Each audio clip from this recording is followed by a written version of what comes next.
की पात्रता परीक्षा के बारे में। ऐसा हिंदी यानी आप अगर फर्स्ट लैंग्वेज स्टेट में हिंदी ली है तो आपके ये सबसे पहले आपको गद्यांश पढ़ना होता है, फिर आपको आंसर देने होते हैं 31 से 35 तक के आंसर आपको देने होंगे। सीटेट जैसा ही है, सीटेट में भी आपको गद्यांश पढ़ना होता था, फिर आंसर देने होते थे। अगर सीटेट की तैयारी कर रहे हैं तब ये आपके लिए भी है, क्योंकि जो होता है गद्यांश वो एक दूसरे का टीचिंग में रिपीट होता रहता है। रीट का सीटेट में, सीटेट का यूपीटेट में, यूपीटेट का सीटेट में, रीट में पढ़ लेते हैं, फिर आंसर देंगे। अब तो कंप्यूटरों की सुविधा हो जाने से ना सिर्फ पेज बनाने में सुविधा हो गई है, पहले की अपेक्षा काफ़ी आकर्षक तरीके से साफ सुथरा पेज बनाना संभव हो गया है। यानी कि जब से कंप्यूटर की सुविधा हुई तब से हम सिर्फ पेज बनाना हमारे लिए आसान नहीं हुआ है, लेकिन पहले जैसा जो इतना आकर्षक नहीं बनता था उससे लाख गुना ज़्यादा आकर्षक अब हम साफ सुथरा पेज बना सकते हैं। बल्कि हम उसे एक स्थान से दूसरे स्थान पर खबरों को भेज सकते हैं और पूरे के पूरे पेज को भेजना हमारे लिए आसान हो गया है। पहले ये सुविधा नहीं थी। अब तो कई अखबारों के पेज दिल्ली में तैयार होते हैं और देश के दूसरे शहरों में भी जस के तस यानी जैसे के तैसे भेज दिए जाते हैं। इस तरह पूरे देश में एक ही तरह की सासत जाल के साथ अखबार देखे और पढ़े जा सकते हैं। खासकर हर अखबार अपने संपादकीय पृष्ठ इस तरह प्रकाशित करते हैं कि इसी तरह अंग्रेजी अखबार तो अब तैयार कहीं और होते हैं तथा प्रकाशित कहीं और होते हैं। अंग्रेजी अखबार हिंदू ने पहली बार इस तकनीक का इस्तेमाल किया। अंग्रेजी अखबार जो था हिंदू, उसने अपने पहली बार इस तकनीक का इस्तेमाल किया था। वह चेन्नई में तैयार किया जाता था और उसका दिल्ली के आसपास बिकने वाला संस्करण हरियाणा के गुड़गांव में छपता था। अब इस तकनीक का इस्तेमाल लगभग सभी बड़े अखबार करने लगे हैं। ये हमने पढ़ लिया। इसमें हमारा पहला क्वेश्चन है कि रेखांकित एक शब्द आया था बीच में अपेक्षा, तो इसका अर्थ क्या है? ऑप्शन ए है अनादर करना, दूसरा है आकांक्षा, तीसरा है अस्वीकृत, ऑप्शन डी है अवहेलना। लेकिन इसमें आपको बोनस मार्क्स मिला था, ठीक है। हमारी एक्सप्लेनेशन भी है कि उपयुक्त गद्यांश के अनुसार रेखांकित शब्द जो अपेक्षा है उसका अर्थ होता है आकांक्षा। इसमें बोनस अंक मिले थे। सेकेंड क्वेश्चन है कि निम्नलिखित में से जो भूतकाल है उसका सही उदाहरण क्या होता है? भूतकाल होता है वह जो बीत चुका होता है, वर्तमान है जो चल रहा होता है, भविष्य है जो भविष्य मतलब जो आएगा, ठीक है। तो पहला है कि पूरे के पूरे पेज को भेजना आसान हो गया है। तो मतलब प्रिंटिंग से क्या हुआ है, हमारे कंप्यूटर से क्या आसान हो गया है कि पूरे पूरे पूरे पेज को भेजना आसान। दूसरा है कि अंग्रेजी अखबार को अब तैयार कहीं और होते हैं। थर्ड है पहले सुविधा उपलब्ध नहीं थी। और चौथा है कि अंग्रेजी अखबार हिंदू द्वारा पहली बार इस तकनीक का इस्तेमाल किया जाएगा। ये तो भविष्य में चला गया, इसीलिए ये नहीं होगा। पूरे के पूरे पेज को आसान हो गया आसान, तो वर्तमान की बात नहीं, प्रेजेंट की बात करी गई है। अब तैयार कहीं और होते हैं तो प्रेजेंट की बात है। लेकिन हमसे पूछा क्या है, भूतकाल में, तो ये पहले ये सुविधा उपलब्ध नहीं थी। देखो भूतकाल का तो यही होगा, थी, जाएगा, ये पास्ट अब की फ्यूचर की बात हो गई है, हो गया या होते हैं, ये प्रेजेंट की बात है, ठीक है। हमारी एक्सप्लेनेशन है कि दिए गए वाक्यों में भूतकाल के वाक्य हैं कि पूरे के पूरे पेज को भेजना आसान हो गया है, पहले ये सुविधा उपलब्ध नहीं थी। अच्छा, मतलब ये कह रहा था पहले भेजना आसान हो गया है, ये तो वैसे भी प्रेजेंट में जाता है, लेकिन फिर भी इसका आंसर सही ऑप्शन सी ही होगा। हमारा नेक्स्ट क्वेश्चन कह रहा है वैसे आयोग ने इसके 2 आंसर माने हैं। नेक्स्ट है कि निम्नलिखित में से स्त्रीलिंग है, पहला है कॉफी, दूसरा है काबिल, तीसरा है कपूर और चौथा है कापुरुष। तो बताइए इसमें से कौन सा स्त्रीलिंग है आपका? हिंदी का पूरा पेपर मुझे लगता है बोनस में ही चला गया, क्योंकि उसमें भी बोनस मिला था। लेकिन चलो जो होता है वो पुल्लिंग में होगा, जो होती है वो स्त्रीलिंग में होगा। मतलब जो स्त्री जाति का बोध कराए वो स्त्रीलिंग, जो पुरुष जाति का बोध कराए वो पुल्लिंग।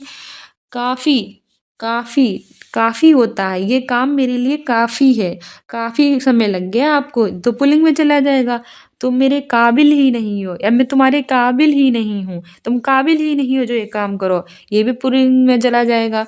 काफूर काफूर काफूर हो तुम, और कापुरुष होते हो, इस चारों की चारों पुल्लिंग है, स्त्रीलिंग कोई है ही नहीं। तो इसमें आयोग ने बोनस अंक दिया था, मिला, क्योंकि चारों के चारों पुरुष में है। याद रखना, जो पुरुष जाति का बोध कराए वो पुरुष है, जैसे कि काफी, कपूर, काबिल, कापुरुष। और जो स्त्री जाति का बोध कराए वो स्त्रीलिंग है, जैसे कि माता और नानी, दादी, मोरनी, शेरनी आदि। नेक्स्ट है किस तकनीक का इस्तेमाल किया में रेखांकित बहुवचन बदलने पर क्या होगा? ऑप्शन ए है इन तकनीक, ऑप्शन बी है इस तकनीक, ऑप्शन सी है इन तकनीकों, ऑप्शन सी है हम तकनीक। सही आंसर हो जाएगा ऑप्शन सी इन तकनीकों। ठीक है, इस तकनीक का जब हम बहुवचन बदलेंगे, एक वचन और बहुवचन क्या होता है? एक वचन जो होता है एक पर बात कराए और बहुवचन होता है बहुत सारी चीज़ों का बात कराए।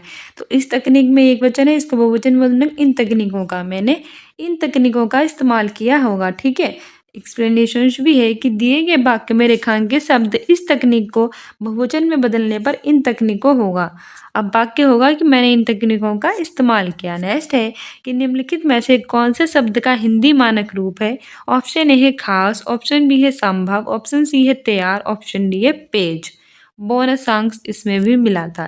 कई सारे शब्द हैं जिसमें हमें बोनस अंक मिला और इसको इसमें जो हमारा है हिंदी के पेपर, इसमें सबसे ज़्यादा बोनस मिले थे। देखो, खास है, इसका हिंदी मानक रूप खास होगा, संभव का संभव होगा, तैयार का तैयार होगा, पेज का पृष्ठ होगा। आयोग ने इस बोनस में हमें बोनस अंक दिए थे। हमारा जो होगा याद रखना, देखो खास का हिंदी मानक रूप ऐसे खास लिखा जाएगा, संभव को ऐसे, तैयार को ऐसे, पेज को ऐसे पृष्ठ लिखा जाएगा। नेक्स्ट हमारा है कि सावन शब्द का हिंदी शब्द क्या होगा? शुद्ध। देखो इसमें भी हमें बोनस ही मिला, मुझे तो लगता है पूरा हिंदी बोनस में ही चला गया। सावन शब्द का हिंदी शुद्ध रूप है श्रवण, श्रावण, चावन की श्रावण। दिया गया शब्द जो श्रावण है उसका हिंदी शुद्ध रूप श्रावण है। अन्य विकल्प अशुद्ध है। आयोग ने इस प्रक्रिया में भी हमें बोनस अंक दिए हैं। तो जो हमारा सावन है इसका हिंदी शुद्ध रूप क्या होगा? श्रावण, जो इसमें किया गया ऑप्शन डी में, यानी ऑप्शन डी है तो बिल्कुल सही, लेकिन इसमें भी हमें क्या मिला है? बोनस मिला है। नेक्स्ट है तुम दौड़कर चलते हो रेखांकित पदबंध का उदाहरण है। ऑप्शन ए है विशेषण, ऑप्शन बी है क्रिया विशेषण, ऑप्शन सी है संज्ञा, ऑप्शन डी है सर्वनाम। तो पदबंध का उदाहरण है तुम दौड़कर चलते हो, तुम संज्ञा तो होगी ही नहीं, क्योंकि संज्ञा और जो हमारे किसी व्यक्ति, वस्तु, स्थान, भाव आदि के नाम को संज्ञा कहते हैं। ठीक है, तो यहाँ पे कोई नाम तो आया नहीं, तो हट गया। जो संज्ञा की विशेषता बताते हैं उन्हें सर्वनाम कहते हैं। जैसे राधा जाती है, तुम जाती, राधा जाती है, राधा संज्ञा होगी, राधा की जगह स्थान पर लगा दो, राधा जाती है, वह खाती है, वह घूमती है, तो वह क्या हमारा सर्वनाम होगा। यहाँ इस तरह से जो तुम है वो सर्वनाम का प्रयोग कर रहा है। ठीक है, तो ये हमारा हो गया सर्वनाम। ठीक है, तुम जो है वो सर्वनाम है। यहाँ पे राधा होता तो संज्ञा होता। संज्ञा और सर्वनाम की जो विशेषता बताते हैं उन्हें विशेषण कहते हैं।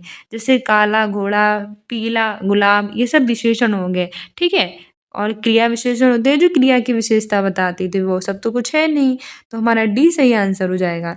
दिए गए रेखांकित शब्द तुम पुरुषवाचक सर्वनाम का उदाहरण है। पुरुषवाचक सर्वनाम पुरुष, स्त्री या वे पुरुष के नाम के बदले होते हैं। इसके तीन बोध होते हैं। उत्तम पुरुष जिसमें मैं और हम आता है, माध्यम पुरुष जिसमें तू, तुम, आप आते हो, अन्य पुरुष जिसमें वह, यह और ई आता है। ठीक है, नेक्स्ट हमारा है कि ठीक न्याय करना अर्थ प्रकट करने वाला मुहावरा है। ऑप्शन ए है दौड़ धूप करना, ऑप्शन बी है दूध का दूध पानी का पानी करना, ऑप्शन सी है दिन में तारे दिखाई देना, ऑप्शन डी है दो टुक जवाब देना। ठीक न्याय करना यानी कि दूध का दूध और पानी का पानी करना। ठीक है, रामचंद्र ने ऐसा न्याय किया कि दूध का दूध और पानी का पानी हो गया, यानी ठीक से न्याय कर दिया। ठीक है, हमारी एक्सप्लेनेशन भी है कि दूध का दूध पानी का पानी करना मुहावरे का अर्थ है कि ठीक न्याय करना। वाक्य प्रयोग भी होगा कि पूरा केस सुनने के बाद जज साहब ने दूध का दूध और पानी का पानी कर दिया। नेक्स्ट है कि घरेलू शत्रु प्रबल होता है का अर्थ अभिव्यंजित करने वाली उचित लोकोक्ति है। ऑप्शन ए है घर का बेदी लंका ढाए, ऑप्शन बी है कंगाली में आटा गीला, ऑप्शन सी है एक मछली सारे तालाब को गंदा करती है, ऑप्शन डी है एक अनार 100 बीमार। घरेलू शत्रु जो होता है, यानी घर का शत्रु जो होता है वो प्रबल होता है, यानी कि घर का भेदी लंका ढाए। ठीक है, घर का भेदी यानी कि जो पता कही गई थी, जो विभीषण था वो भगवान राम के पास चला गया था और उन्होंने क्या किया था, भगवान राम को सारे के सारे भेद बता दिए थे, किसके? रावण के। तो तब से ये प्रचलित हुआ कि घर का भेदी लंका ढाए, यानी घर का जो भेदी होता है, जो घरेलू शत्रु होता है, बहुत ज़्यादा प्रबल होता है। ठीक है, एक अनार 100 बीमार, यानी एक चीज़ के बहुत ज़्यादा चाहने वाले। थे। कंगाली में आटा गीला, यानी कि वैसे भी हम गरीब थे, उसमें और ज़्यादा गरीबी डाल देना। और एक मछली सारे तालाब को गंदा कर देती है, यानी कि जो एक नालायक व्यक्ति होता है वो पूरे के पूरे परिवार को क्या कर देता है, बेकार कर देता है। हमारे एक्सप्लेनेशंस भी है कि घरेलू शत्रु प्रबल होता है। अर्थ अभिव्यंजित करने वाली लोकोक्ति है कि घर का भेदी लंका ढाए। वाक्य प्रयोग भी है कि मोहन ने मेरी हर बात विफल कर दी, क्योंकि मेरे भाई ने उसे पहले ही मेरी सारी योजना के बारे में क्या दिया था, बता दिया था। ठीक ही कहते हैं कि घर का भेदी लंका ढाए, यानी कि मेरी सारी की सारी योजनाओं को उसने हटा दिया, क्योंकि उसे पता था कि मेरी योजनाएं क्या हैं, इसीलिए कहते हैं घर का भेदी लंका ढाए। नेक्स्ट है कि कलकत्ते की राजधानी बताओ, इस वाक्य में प्रयुक्त चिन्ह को क्या कहेंगे। तो हमारी ये जो चिन्ह दिया गया है ये क्या है, किसका चिन्ह है, आश्चर्य है। आश्चर्य वाला तो मुझे दिख ही नहीं रहा है कि कोई आश्चर्य चिन्ह भी होता है, ये आश्चर्य चिन्ह ऐसा नहीं होता है। ठीक है, दूसरा है निर्देशक चिन्ह। निर्देशक चिन्ह तो इस तरह से होते हैं, यानी कि हमें चिन्ह भी पढ़ना है। देखो, आश्चर्य होगा नहीं, निर्देशक भी नहीं होगा, निर्देशक ऐसे होता है। प्रश्न चिन्ह, प्रश्न होता है ऐसे वाला। प्रश्नवाचक चिन्ह वो भी नहीं लिखा है। पूर्ण विराम, ये देखो ये क्या लगा हुआ है, पूर्ण विराम लगा हुआ है।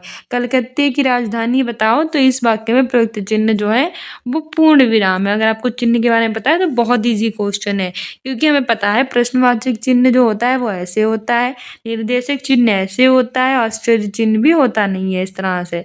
तो ये वाला जो चिन्ह है वो पूर्ण विराम, ऐसा जो चिन्ह होता है पूरा लगता है वाक्य के अंत में, पूरी बात कहने के बाद, तो वो होता है हमारा पूर्ण विराम, यानी पूरी तरह से विराम ले लें। अब हम इसके आगे कुछ नहीं बोलेंगे। एक्सप्लेनेशन भी कह रही है कि दिया गया वाक्य कलकत्ते की राजधानी बताओ में चिन्ह पूर्ण विराम है। पूर्ण विराम इस तरह से लगता है, पूरी तरह से रुक जाना या ठहर जाना। जब वाक्य की गति, मतलब हम कह सकते हैं कि पूर्ण विराम होता क्या है, जब हमारे वाक्य की यानी बोलने की गति पूरी तरह से विराम ले ले, विचार के तार एकदम से टूट जाए, नहीं अब इसके आगे में कोई विचार नहीं आएगा, वहां पे होता है पूर्ण विराम ऐसे करके। क्वेश्चन कह रहा है कि निम्न में से मातृभाषा, राष्ट्रीय जागरण और सांस्कृतिक पुनरुत्थान को जिस शिक्षण विधि से बल मिला है वो है, ऑप्शन ए है डाल्टन विधि, ऑप्शन बी है बेसिक शिक्षा, ऑप्शन सी है किंडरगार्टन विधि और ऑप्शन डी है प्रोजेक्ट विधि। सही आंसर हो जाएगा ऑप्शन बी, बेसिक शिक्षा। ठीक है, जिसमें मातृभाषा और राष्ट्रीय जागरण और सांस्कृतिक पुनरुत्थान को जिससे बल मिला है वो बेसिक शिक्षा है। एक्सप्लेनेशन भी है कि बेसिक शिक्षा से मातृभाषा, राष्ट्रीय जागरण और सांस्कृतिक पुनरुत्थान को क्या मिलता है, बल मिलता है। ठीक है, मातृभाषा है, राष्ट्रीय जागरण है, सांस्कृतिक पुनरुत्थान है, बहुत अच्छा हो जाता है हमारी बेसिक शिक्षा से। नेक्स्ट है प्राथमिक स्तर के पश्चात पद और कविताओं का चयन करते समय ध्यान रखना चाहिए, यानी कि प्राथमिक स्तर प्राइमरी लेवल में जब हमें पद और कविताएं हैं उनका जब हम चयन करते हैं तो हमें किस चीज़ का ध्यान रखना चाहिए। ऑप्शन ए है कि कविता की भाषा क्लिष्ट होनी चाहिए। ये कविता की भाषा क्लिष्ट हो, गलत हो जाएगा। क्यों? जब हम प्राथमिक स्तर छोटे छोटे बच्चों के लिए ध्यान रख रहे हैं तो एक तो हमें कविता की भाषा बहुत ही सरल और अच्छी होनी चाहिए, ना कि क्लिष्ट, तो ये गलत हो जाएगा। दूसरा है कि कविता जीवन से दूर कृत्रिम होनी चाहिए। अरे कविता जितनी प्राकृतिक हो और जीवन के पास हो उतनी अच्छी है ना, लेकिन इसने जीवन से दूर और वो भी कृत्रिम कर दिया, आर्टिफिशियल। गलत, ये भी गलत है। हमसे पूछा है क्या ध्यान रखना चाहिए, तो पॉजिटिव में आना चाहिए। ठीक है, नेक्स्ट है कि कविता की भाषा कक्षा के अनुकूल हो, यानी कि जिस तरह से हमारा क्लासरूम है उसके अनुसार हो। बिल्कुल सही बात हो। कैसी होनी चाहिए? अगर कविता की भाषा ऐसी होगी कि वो क्लासरूम के अकॉर्डिंग होगी तो बहुत अच्छा रहेगा। चौथा कह रहा है कि कविता कल्पना जगत में विचरण नहीं करती हो।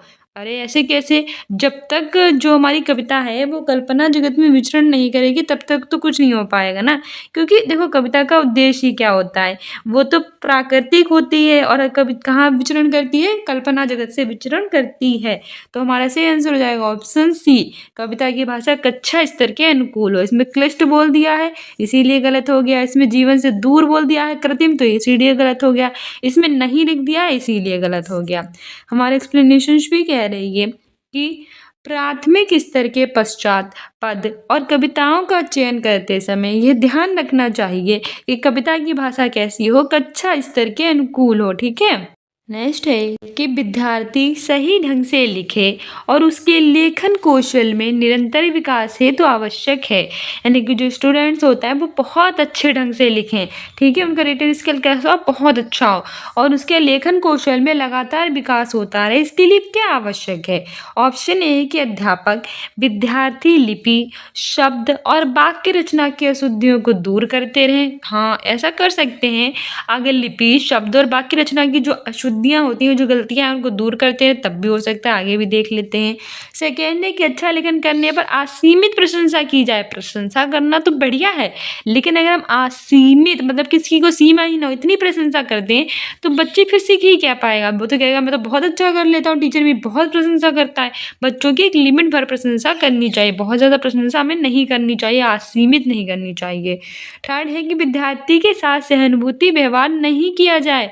क्यों नहीं किया जाए बच्चों के साथ सहानुभूति व्यवहार? बच्चों के साथ व्यवहार कैसा होना चाहिए? सहानुभूति यहाँ पे नहीं हो गया, इसलिए गलत हो जाएगा और ये भी गलत हो जाएगा क्योंकि इसमें असीमित हो दिया है।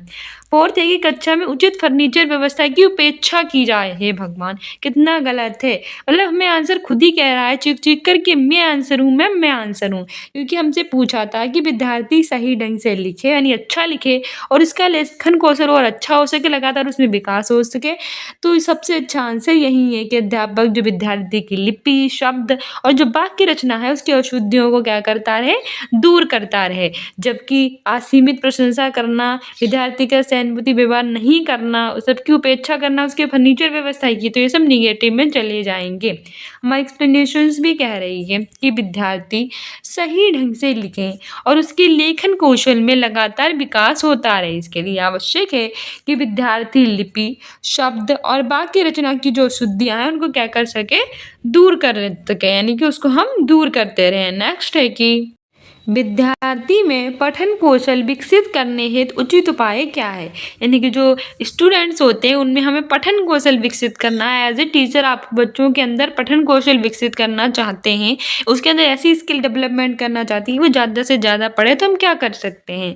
पहला है कि पुस्तकालय से संदर्भित पुस्तक लेने, पढ़ने और अधिगम आवश्यक सामग्री खोज का अवसर दिया जाए। कर सकते हैं, बढ़िया है, पर आगे भी देख सकते हैं। सेकंड है कि अध्यापक के द्वारा अभिप्रेरणा का ध्यान नहीं दिया जाए। देखो, मुझे तो ऐसा लगता है कि पेपर बहुत ईजी होता है, बस हमें उसकी लैंग्वेज अगर समझ में आ गई, मैंने पहले जैसे आपको बताया था, अगर हमें पेपर की लैंग्वेज समझ में आ गई तो हम बहुत अच्छे से पेपर दे सकते हैं। जैसे कि ये वाला हमारा पेपर है, हर क्वेश्चन में निगेटिव पॉइंट आते जाएंगे और हम काटते चले जाएंगे, क्योंकि हमें निगेटिव नहीं, हमें पॉजिटिव ढूंढने हैं जो बच्चों के पक्ष में हों, ठीक है। तो इसने हमसे क्या पूछा है, इसने हमसे ये पूछा है कि पठन कौशल को विकसित करना है तो उचित उपाय क्या, यानी कि पॉजिटिव में पूछा है, लेकिन इसने हमसे सेकंड वाला बोल दिया कि प्रेरणा का ध्यान ना देखा जाए। गलत हो जाएगा, क्योंकि हमें प्रेरणा, मोटिवेशन का ध्यान रखना चाहिए। जब कभी बच्चों को कोई प्रॉब्लम है तो हमें चीख चीख कर उन्हें बता देना चाहिए कि बेटा इस तरह से ये करोगे अपने जीवन में कुछ, मतलब थोड़ा थोड़ा मोटिवेट करते रहना चाहिए, ठीक है। तो पहला दूसरा वाला तो गलत हो गया। थर्ड है कि विद्यार्थी अशुद्धि शब्द उच्चारण की अपेक्षा की जाए, यानी कि अशुद्धि शब्द जो उनका उच्चारण है उसके बारे में उसे ना बताएं। अगर वो अशुद्ध बोलता है तो बोलता चला जाए, हमारा किया जाता है, गलत हो जाएगा। चौथा है कि कक्षा में उचित फर्नीचर की व्यवस्था की उपेक्षा की जाए, पहले वाला जैसा ही है, तो ये भी गलत है। बल्कि हमें पुस्तकालय से संदर्भित पुस्तक लेने, पढ़ने और अधिगम आवश्यक सामग्री खोज का उन्हें क्या दिया जाए, अवसर। ऑप्शन ए सही हो जाएगा। एक्सप्लेनेशन भी है कि विद्यार्थी में पठन कौशल विकसित करने के लिए, अगर हम चाहते हैं कि हमारा बच्चा पढ़े बहुत अच्छे से, तो हम इसके लिए क्या कर सकते हैं, ये पुस्तकालय से संदर्भित पुस्तक लेने, पढ़ने और अधिगम आवश्यक सामग्री की खोज का क्या दे सकते हैं, उन्हें ज़्यादा से ज़्यादा उन्हें अवसर दे सकते हैं। नेक्स्ट है कि निम्नलिखित में से मातृभाषा हिंदी शिक्षण की समस्या है, यानी कि इसमें से जो कौन है जो मातृभाषा हिंदी शिक्षण की क्या समस्या है।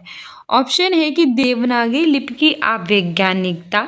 इसने हमसे देखो क्या पूछा, देखो इसमें थोड़ा ट्रिकी क्वेश्चन है। मातृभाषा हिंदी शिक्षण की समस्या है, यानी कि समस्या क्या है, अभी निगेटिव में पूछ रहा है, नहीं पॉजिटिव में नहीं पूछ रहा, हमसे पूछ रहा है कि निगेटिव क्या है, यानी कि समस्या क्या है। तो देवनागरी लिपि अवैज्ञानिकता है, वर्णों की अधिकता है, बारह खाड़ी का अभाव है और चौथा है कि हिंदी संस्कृत भाषा की वंशजा नहीं है। तो हमारा सही आंसर हो जाएगा ऑप्शन बी, वर्ण बहुत अधिक है, ये हिंदी शिक्षण की समस्या है मातृभाषा। हिंदी शिक्षण की क्या समस्या है कि वर्ण कैसे हैं, बहुत ज़्यादा है, वर्णों की अधिकता। एक्सप्लेनेशन भी है कि वर्णों की जो अधिकता है ये हिंदी शिक्षण की क्या है, समस्या। नेक्स्ट है कि निम्न में से भाषा शिक्षण पद्धति में सर्वोपरि स्थान है, यानी कि जो भाषा शिक्षण पद्धति है उसमें सर्वोपरि स्थान, सबसे ऊपर स्थान किसे दिया गया है। ऑप्शन ए है दैनंदिनी, ऑप्शन बी है पाठ्य पुस्तक, ऑप्शन सी है ग्रीन बोर्ड और ऑप्शन डी है झाड़न। तो आंसर हो जाएगा ऑप्शन बी पाठ्य पुस्तक। भाषा शिक्षण पद्धति जो होती है, लैंग्वेज टीचिंग मेथड होता है, उसमें सबसे ऊपर स्थान पाठ्य पुस्तक को दिया गया है। ठीक है, हमारा एक्सप्लेनेशन भी है कि भाषा शिक्षण पद्धति में जो पाठ्य पुस्तक होती हैं इनका सर्वोपरि यानी सबसे ऊंचा स्थान होता है। नेक्स्ट है कि निम्नलिखित में से एक विशेष प्रकार का, देखो आप देख रहे होंगे कि सीटे उसमें आपकी रीट की जो पैडागोजी होती है, रीट यानी राजस्थान रिजर्वेटिव एग्जामिनेशन ऑफ टीचर, इसकी पैडागोजी हिंदी की कुछ इस तरह से पूछी जाती है, थोड़ी ट्रिकी होती है, थोड़ा अगर अच्छे से करेंगे तो ये हमसे हो जाएगी। ठीक है, तो इस पर अच्छे से ध्यान देना। सीटेट की भी पैडागोजी कराते हैं ना, देखते हो तो देखा कीजिए। कह रहा है कि निम्नलिखित में से एक विशेष प्रकार का भाषा शिक्षण साधन है जिसका वर्तमान में विद्यालय शिक्षण में सर्वाधिक प्रयोग होने हेतु बल दिया जा रहा है। ऑप्शन ए है रेडियो, ऑप्शन बी है टेलीविजन, ऑप्शन सी है ओवरहेड प्रोजेक्ट, ऑप्शन डी है टेप रिकॉर्डर। से आंसर हो जाएगा ऑप्शन सी ओवरहेड प्रोजेक्टर। ठीक है, विशेष प्रकार का भाषा शिक्षण साधन ओवरहेड प्रोजेक्टर है, इसका वर्तमान में विद्यालय शिक्षण में सबसे ज़्यादा प्रयोग करने पर क्या दिया जा रहा है, बल दिया जा रहा है। ठीक है, ओवरहेड प्रोजेक्टर जो होता है एक विशेष प्रकार का भाषा शिक्षण साधन होता है जिसका वर्तमान में विद्यालय के शिक्षण में हम सबसे ज़्यादा प्रयोग करने पर बल देते हैं। प्रोजेक्ट कौन सा, ओवरहेड प्रोजेक्टर।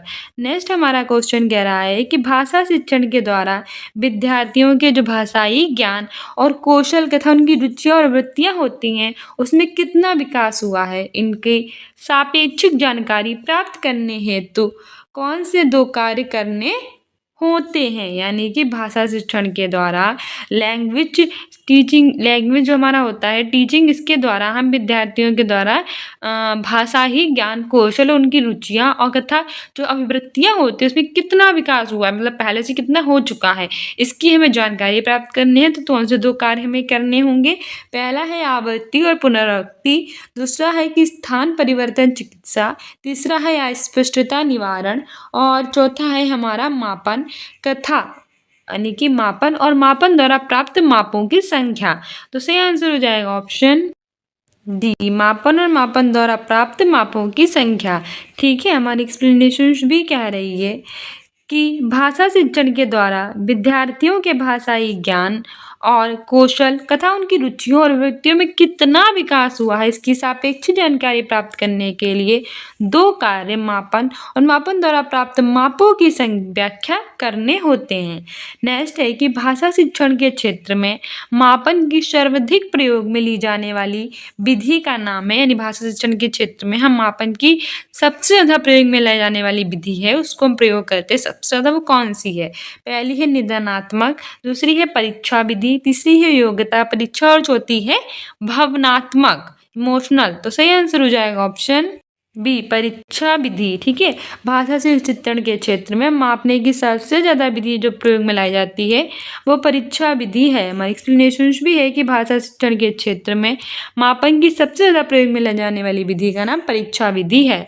नेक्स्ट कह रहा है कि यदि विद्यार्थी कुसमायोजन से बच रहे हों तो पढ़ने की ओर उनकी रुचि वृद्धि हो रही हो और उनके व्यवहार में यथा परिवर्तन हो रहा है तो निम्नलिखित शिक्षण कारागार समझना चाहिए। पहला है क्रियात्मक अनुसंधान, दूसरा है उपचारात्मक शिक्षण, तीसरा है इकाई पाठ योजना का अभाव, चौथा है विद्यालय निर्माण समिति। सही आंसर हो जाएगा ऑप्शन बी उपचारात्मक शिक्षण। एक विद्यार्थी जो है वो कुसमायोजन से बच रहा है, पढ़ने की और उसकी रुचि में क्या हो रही है वृद्धि, उनके व्यवहार में यथा परिवर्तन हो रहा है, मतलब लगातार परिवर्तन चले जा रहे हैं।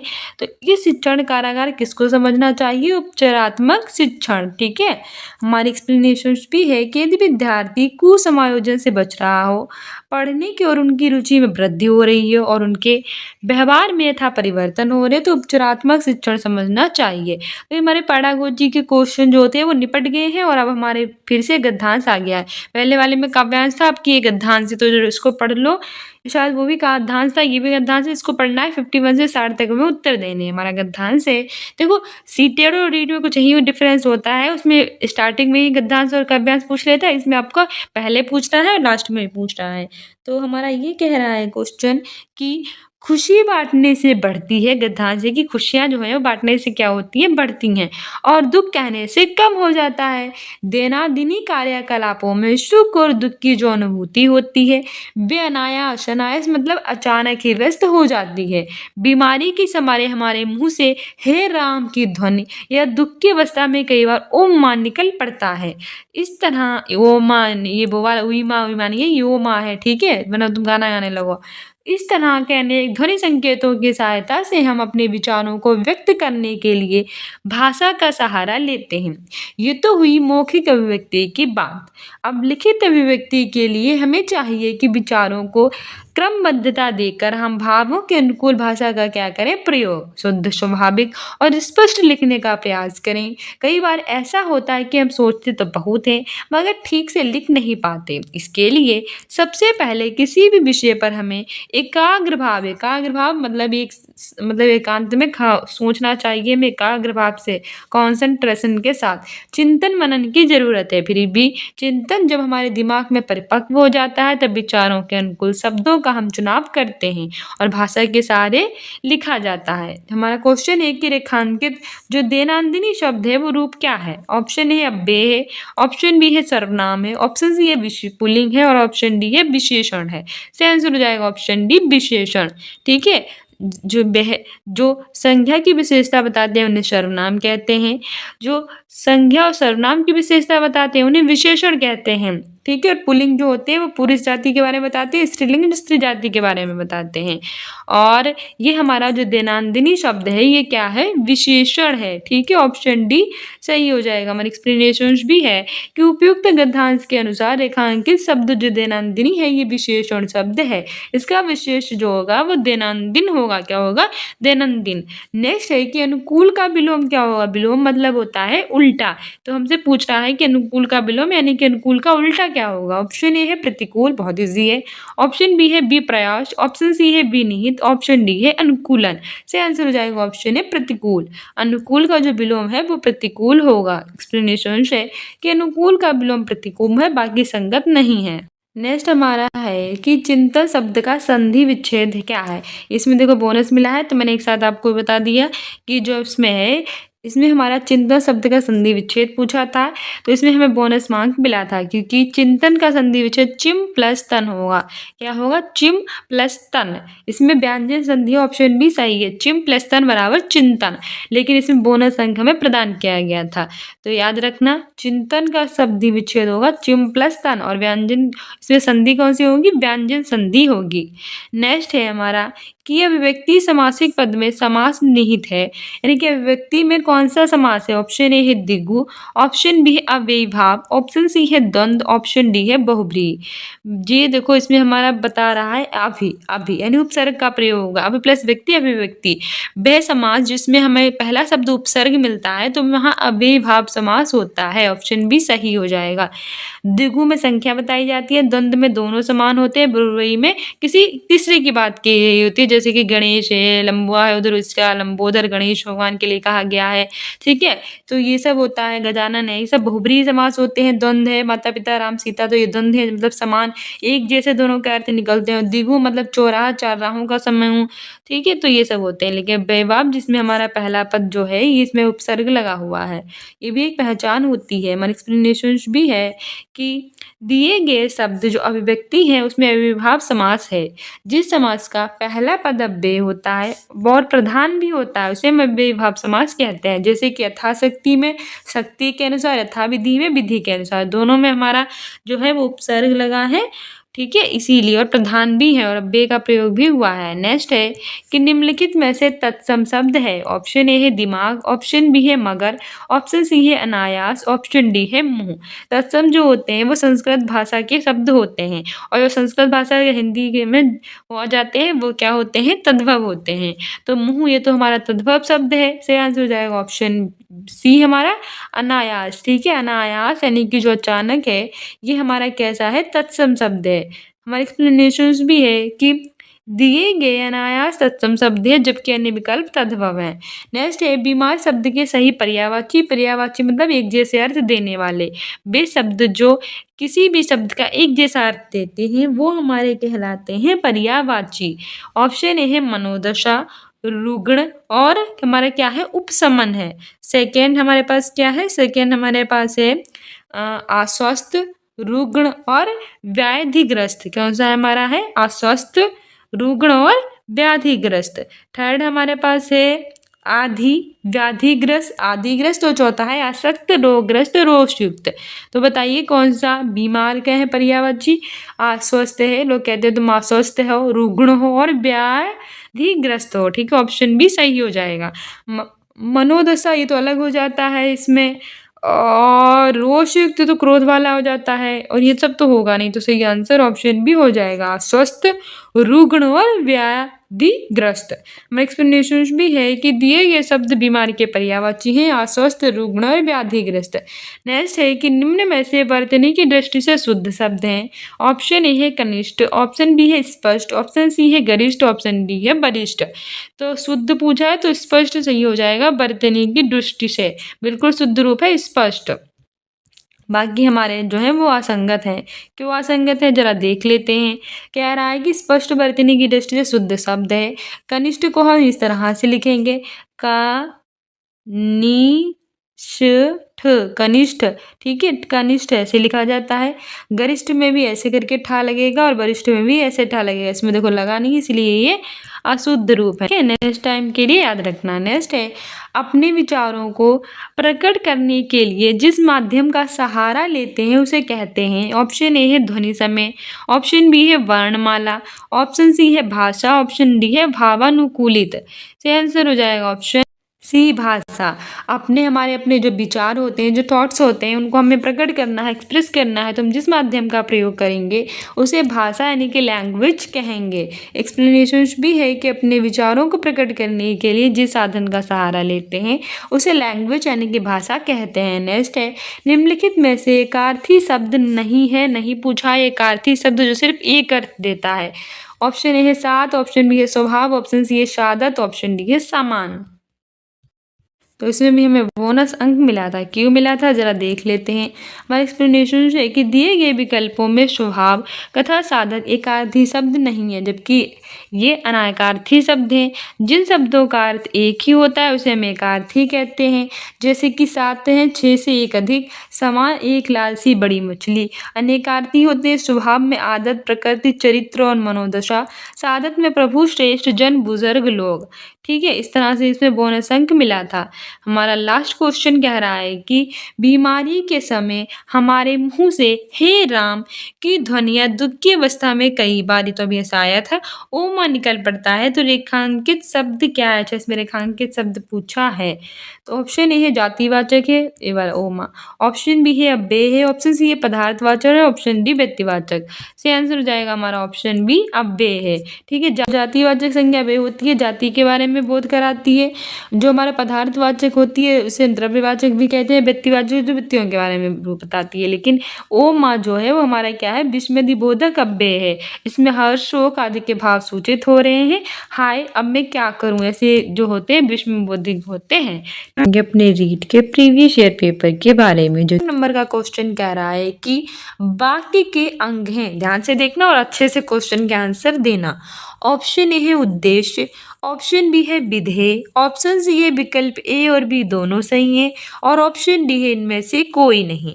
सही आंसर बताइए जल्दी से क्या हो जाएगा। आई होप अपने कमेंट बॉक्स में बता दिया होगा, क्योंकि ज़्यादा टाइम वेस्ट नहीं करते हैं। तो सही आंसर हो जाएगा ऑप्शन सी, विकल्प ए और बी दोनों सही हैं। यानी कि हमारा जो वाक्य यानी कि जो सेंटेंस होता है इसके दो अंग होते हैं। एक होता है उद्देश्य यानी कि सब्जेक्ट, और दूसरा होता है विधेय यानी कि प्रेडिकेट। तो दोनों ही होते हैं, ठीक है। सब्जेक्ट और प्रेडिकेट यानी कि उद्देश्य और विधेय, ऑप्शन सी सही हो जाएगा। विकल्प ए और बी दोनों सही हैं। क्या भी है कि वाक्य के दो अंग होते हैं, एक होता है उद्देश्य और एक होता है विधेय।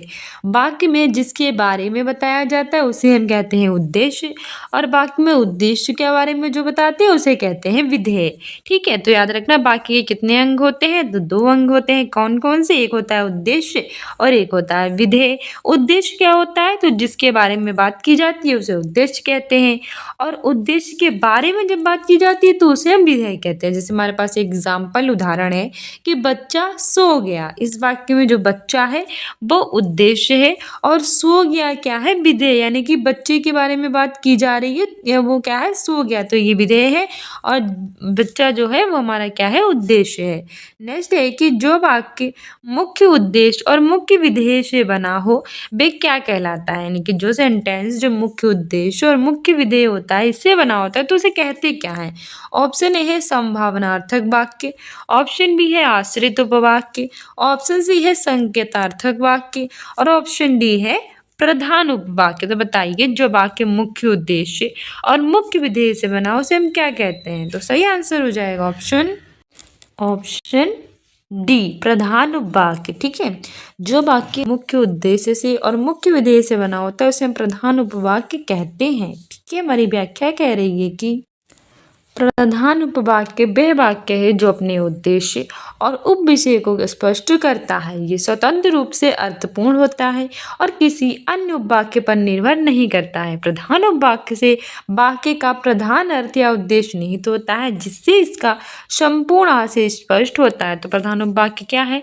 प्रधान उपवाक्य वह वाक्य होता है जो अपने उद्देश्य और जो उपविषय होता है उन्हें स्पष्ट करता है। ये स्वतंत्र रूप से अर्थपूर्ण होता है, किसी भी उपवाक्य पर निर्भर डिपेंड नहीं होता है। ठीक है, प्रधान उपवाक्य से वाक्य का प्रधान अर्थ या उद्देश्य निहित है, जिससे इसका संपूर्ण आशय है ये स्पष्ट होता है। इस क्वेश्चन है कि टोपी उछालना मुहावरे का अर्थ है। ऑप्शन ए है अपमानित करना, ऑप्शन बी है छिपकर षड्यंत्र रचना, ऑप्शन सी है रक्षा करना, ऑप्शन डी है ध्यान रखना। तो बताइए टोपी उछालना एक मुहावरा होता है, उसका क्या अर्थ होता है? सही आंसर हो जाएगा ऑप्शन ए, अपमानित करना। तुम मेरी टोपी उछाल रहे हो, डैट्स मीन तुम मुझे अपमानित कर रहे हो। ठीक है, हमारा ऑप्शन ए सही हो जाएगा। हमारी व्याख्या भी है कि टोपी उछालना मुहावरे का अर्थ होता है अपमानित करना। जैसे अमीर होने के घमंड में अमित अपने से नीचे के लोगों की क्या करता है? टोपी उछालता रहता है। ठीक है, टोपी उछालने का मतलब है अपमानित करना। नेक्स्ट हमारा क्वेश्चन है कि मौज मस्ती में जीवन बिताया के अर्थ में उपयुक्त लोकोक्ति है। लोकोक्ति क्या होती है? लोकोक्ति क्या होती है? जो हमारे लोक यानी संसार में बहुत ज़्यादा प्रचलित होती है। ठीक है, तो ऑप्शन ए है अपना रख पराया चख, ऑप्शन बी है अपनी करनी पार उतरनी, ऑप्शन सी है 8 कनौजिया 9 चूल्हे, और ऑप्शन डी है 8 बार 9 त्योहार। तो बताइए मौज मस्ती में जीवन बिताने का क्या अर्थ होगा? तो सही आंसर हो जाएगा बी, 8 बार 9 त्योहार। मौज मस्ती में जीवन बिताना मतलब 8 बार 9 त्योहार होता है। ठीक है, हमारी व्याख्या भी है कि मौज मस्ती में जीवन बिताने का अर्थ है कि हमारा 8 बार 9 त्योहार। नेक्स्ट क्वेश्चन है कि विद्यार्थियों को पुस्तकों के माध्यम से भाषा की मूल ध्वनियों या लिपि का ज्ञान कराकर उन्हें पढ़ने लिखने के कौशल में दक्ष किया जाता है। इस विधि को कहा जाता है। ऑप्शन ए है भाषा प्रयोगशाला विधि, ऑप्शन बी है भाषा संसर्ग विधि, ऑप्शन सी है पाठ्य पुस्तक विधि, और ऑप्शन डी है खेल विधि। तो बताइए विद्यार्थियों को पुस्तकों के माध्यम से भाषा की जो मूल ध्वनियाँ और लिपि होती हैं उनका ज्ञान कराकर उन्हें पढ़ने लिखने के कौशल में दक्ष किया जाता है, लेकिन निपुण किया जाता है, तो उसे हम क्या सी विधि कहते हैं? तो सही आंसर हो जाएगा हमारा ऑप्शन सी, पाठ्य पुस्तक विधि। ठीक है, ऑप्शन सी हमारा सही है। हमारी व्याख्या भी है कि विद्यार्थियों को पुस्तकों के से भाषा की जो मूल ध्वनि और लिपि होती हैं उनका ज्ञान कराकर उन्हें पढ़ने लिखने के कौशल में दक्ष किया जाता है, यानी कि निपुण बनाया जाता है।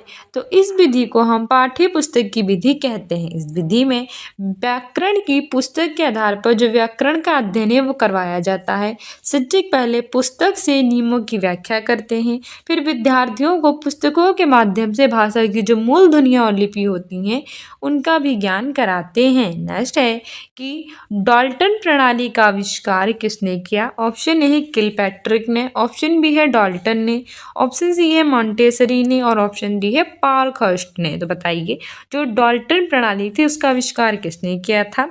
इसका आंसर हो जाएगा ऑप्शन डी पार्कहर्स्ट ने। ठीक है, जो डाल्टन प्रणाली है इसका जो आविष्कार है वो पार्कहर्स्ट ने किया है। हमारी व्याख्या भी है कि डाल्टन प्रणाली का आविष्कार अमेरिका की शिक्षा शास्त्री हेलन पार्कहर्स्ट ने किया था। ये व्यक्तिगत शिक्षा पर आधारित माध्यमिक शिक्षा तकनीक है और इस योजना को सबसे पहले विकलांगों के एक स्कूल थे और उसने शुरू किया था। किसने स्टार्ट किया था? विकलांगों के स्कूल ने। डाल्टन प्रणाली का आविष्कार किसने किया? अमेरिका के शिक्षण शास्त्री हेलन पार्कहर्स्ट ने। नेक्स्ट है कि ब्लूम-पागम के अनुसार शिक्षा की त्रिपदी प्रक्रिया में सम्मिलित पद हैं। ऑप्शन ए है सामान्यीकरण, ऑप्शन बी है व्यावहारिक प्रयोग, ऑप्शन सी है प्रस्तुतिकरण और ऑप्शन डी है व्यवहार परिवर्तन। तो बताइए कि ब्लूम-पागम के अनुसार शिक्षा की त्रिपदी प्रक्रिया में कौन सम्मिलित पद है? से आंसर हो जाएगा ऑप्शन डी व्यवहार परिवर्तन। ठीक है, ब्लूम-पागम के अनुसार शिक्षा की त्रिपदी प्रक्रिया में व्यवहार परिवर्तन जो है व्यवहार परिवर्तन ये सम्मिलित पद है। हमारा बिल्कुल सही है ऑप्शन डी। हमारी व्याख्या भी कह रही है कि ब्लूम-पागम के अनुसार शिक्षा की त्रिपदी प्रक्रिया में व्यवहार परिवर्तन सम्मिलित है। व्यवहार में परिवर्तन का मूल्यांकन जो शैक्षिक उद्देश्य होते हैं उसके निर्धारण को ध्यान में रखकर किया जाता है। कौन से होते हैं? हमारे शैक्षिक उद्देश्य, उनको ध्यान में रखकर हम क्या करते हैं? निर्धारण को ध्यान में रखकर करते हैं। नेक्स्ट है कि सुंदर अनुलेख की आवश्यक शर्त क्या है? जो सुंदर अनुलेख है उसकी आवश्यक शर्त क्या है?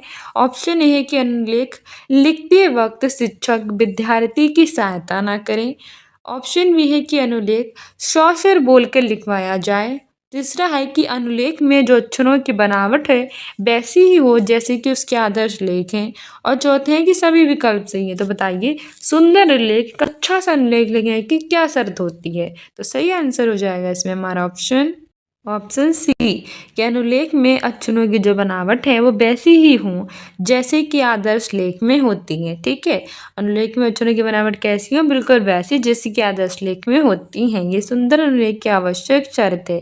हमारी व्याख्या भी है कि सुंदर लेख की आवश्यक शर्त अनुलेख में अक्षरों की बनावट वैसी होनी चाहिए जैसे कि आदर्श लेख में है। इसमें एक रूपता सुनिश्चित होती है और अच्छी हस्तलेखन आदतों के विकास को क्या मिलता है? बढ़ावा मिलता है। नेक्स्ट क्वेश्चन है कि भाषा शिक्षण का दृश्य श्रव्य साधन है। ऑप्शन ए है चित्र विस्तारक यंत्र, ऑप्शन बी है ग्रामोफोन, ऑप्शन सी है चार्ट और ऑप्शन डी है नाटकीकरण। तो दृश्य और श्रव्य, दृश्य मतलब दिखाई भी देता हो, श्रव्य मतलब सुनाई भी देता हो। तो चार्ट के माध्यम से हम सिर्फ देख सकते हैं, सुन नहीं सकते, तो ये हट जाएगा। ग्रामोफोन के माध्यम से हम सुन सकते हैं, देख नहीं सकते, तो ये भी हट जाएगा। चित्र विस्तारक यंत्र जो होता है इससे भी हम नहीं कर सकते, तो सही आंसर हमारा ऑप्शन डी है नाटकीकरण। ठीक है, नाटकीकरण ये दृश्य साधन भी है और श्रव्य साधन भी है। तो भाषा शिक्षण का मुख्य दृश्य श्रव्य साधन जो है वो नाटकीकरण है। ऑप्शन डी हमारा सही हो जाएगा। हमारी व्याख्या भी है कि भाषा शिक्षण का दृश्य श्रव्य साधन है नाटकीकरण। श्रव्य दृश्य सामग्री वे होती हैं जिसे हम अपने कानों और अपनी आँखों का प्रयोग करके शिक्षण के दौरान करते हैं। किसी भी विषय को रंगमंच पर नाटक के माध्यम से हम सजीव बनाया जा सकता है, नाटक के माध्यम से सजीव बनाया जा सकता है, और नाटक को देखने में हम अपनी आँखों का व नाटक के संवाद को सुनने में अपने कानों का भी प्रयोग करते हैं। मतलब दृश्य श्रव्य साधन जो मैं दिखाई भी देती हूँ और सुनाई भी देती हूँ।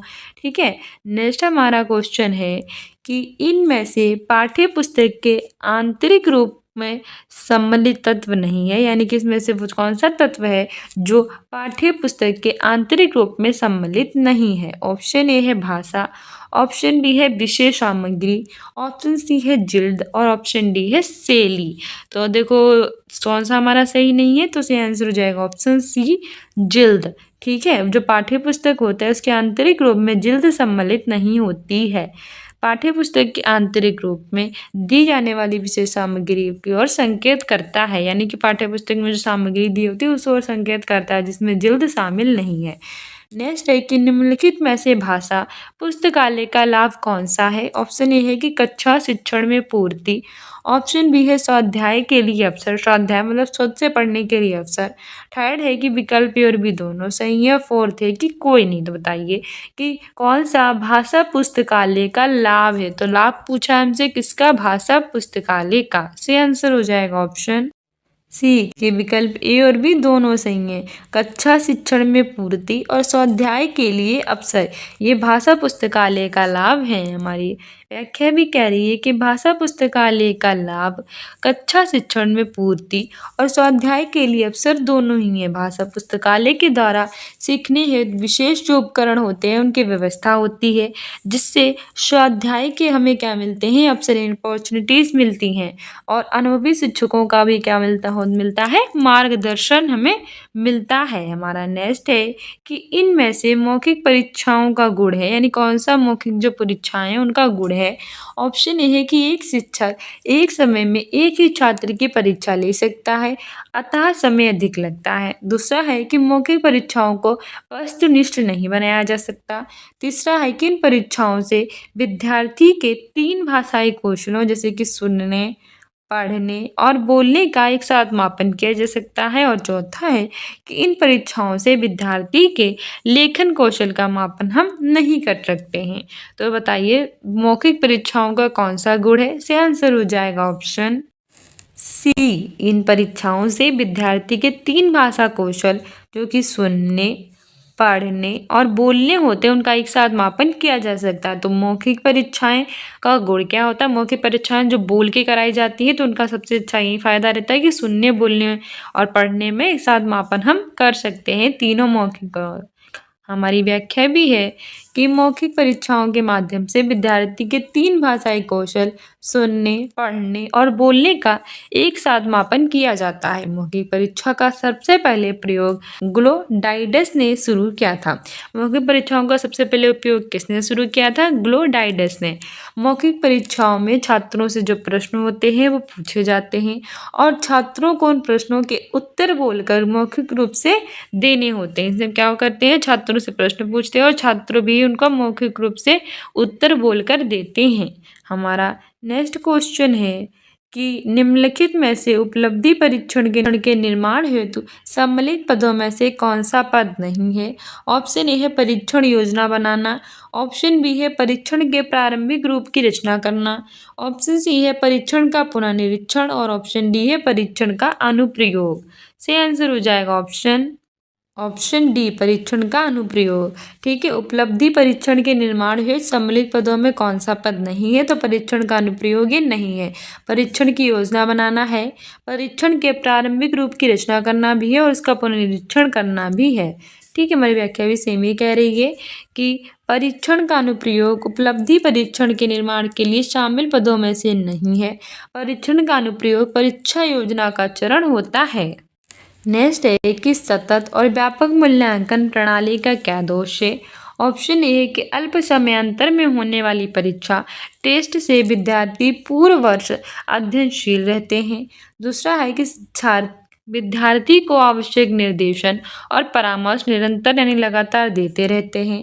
थर्ड है कि विद्यार्थी को अपनी कमियों का ज्ञान लगातार होता रहता है। और चौथा है विद्यार्थी पर वर्ष भर परीक्षा का भय बना रहता है, उसका स्वाभाविक विकास प्रभावित होता है। तो सतत और व्यापक मूल्यांकन प्रणाली का दोष क्या है। सही आंसर हो जाएगा ऑप्शन डी कि विद्यार्थी पर पूरे वर्ष परीक्षा का भय बना रहता है यानी कि डर, जिससे उसका जो स्वाभाविक विकास होता है वो भी कैसा होता है, प्रभावित। मेरी व्याख्या भी कह रही है हमारी कि सतत और व्यापक मूल्यांकन प्रणाली का दोष यही होता है कि पूरे वर्ष भर इस पे विद्यार्थी का भय बना रहेगा, बच्चे डरे रहेंगे, जिससे उसका स्वाभाविक विकास प्रभावित होगा। सतत और व्यापक मूल्यांकन का अर्थ होता है कि छात्रों की विद्यालय आधारित मूल्यांकन की प्रणाली से संबंधित, जिसे छात्रों के विकास में सभी पक्ष जो होते हैं शामिल होते हैं। ठीक है, हमारा गद्यांश आता है, उसके आधार पर हमें प्रश्न संख्या 45 से 54 तक के उत्तर देने होते हैं। चाहे आप रीट की तैयारी कर रहे हो, चाहे आप सीटेट की तैयारी कर रहे हो, चाहे आप ईपीटेट की तैयारी कर रहे हो, चाहे बिहार शिक्षक भर्ती फर्स्ट लेवल और सेकंड लेवल दोनों में इस तरह से जो आपका गद्यांश वगैरह है वो सेम ही रहता है, तो आप सब देख सकते हैं। वस्तुतः रचना जब सामायिक प्रसंग पर आधारित होती है तो लेखक पर एक और समय की मांग, आदर्श के आग्रह रूढ़ हो रहे हैं, समकालीन प्रयोगों की ललक और लोकप्रियता की लोभ का दबाव रहता है, और दूसरी ओर रचनात्मकता का दबाव रहता है। जितना अधिक वे रचनाधर्मी होगा उतना ही अधिक वे इतर दबावों का प्रतिरोध करते हुए रचेगा। रचना उतनी ही अधिक सफल होगी। इसके अनुसार यहाँ पर एक बात ये भी समझनी चाहिए कि जब रचनाकार विचार को संवेदित करेगा तब यह आवश्यक नहीं रहेगा कि प्रस्तुत रचना के केवल उतनी ही और वैसी ही रहे जैसी कि रचने से पूर्व की रूपरेखा में कल्पित की गई थी। कारण यह है कि संवेदित होने की प्रक्रिया में ही उस पर अवचेतना का दबाव भी आएगा।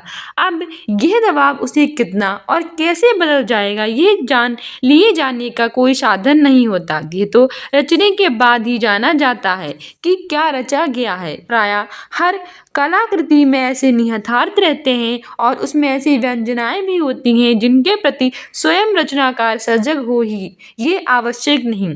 ये जो कहा जाता है कि ऐसा कोई नियम नहीं है कि रचना वही और उतना ही बोले जितना लेखक ने चाहा है, वे कुछ कम या अधिक भी बोल सकती हैं और कभी कभार विपरीत भी बोल सकती हैं। उसका रहस्य यही है, यानी अवचेतना का दबाव इस श्रेणी की रचनाओं पर भी उसने प्रभाव डालता है। तुलसी जो कहते हैं कि लिखत सुधाकर लिखिया रहूं, ये वही है। राष्ट्रीय फलक की समस्याएं उठाए जाने के बाद भी भीष्म साहनी के अनजाने ही तम्स पंजाब की भीषण ट्रेजेडी बनकर रह गया।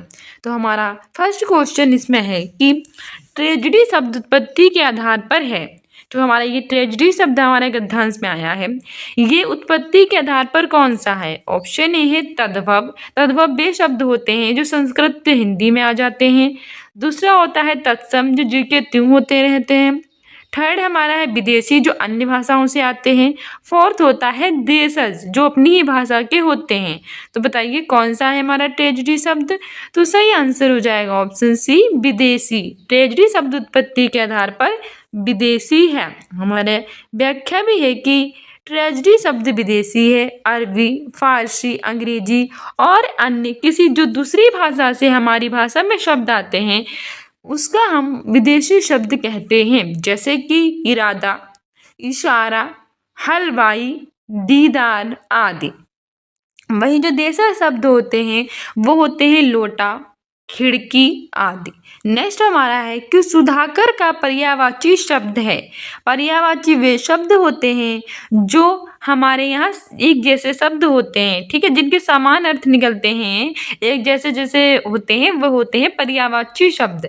ऑप्शन ए है रसाल, ऑप्शन बी है प्रभा, ऑप्शन सी है शशांक, ऑप्शन डी है मले। तो बताइए सुधाकर का पर्यायवाची क्या है? देखो रसाल नहीं होगा कि रसाल का मतलब होता है आम, आम को हम रसाल भी कहते हैं, तो सुधाकर नहीं होगा। तो इसमें हमारा सही आंसर हो जाएगा ऑप्शन सी शशांक। सुधाकर का पर्यायवाची शब्द होता है शशांक।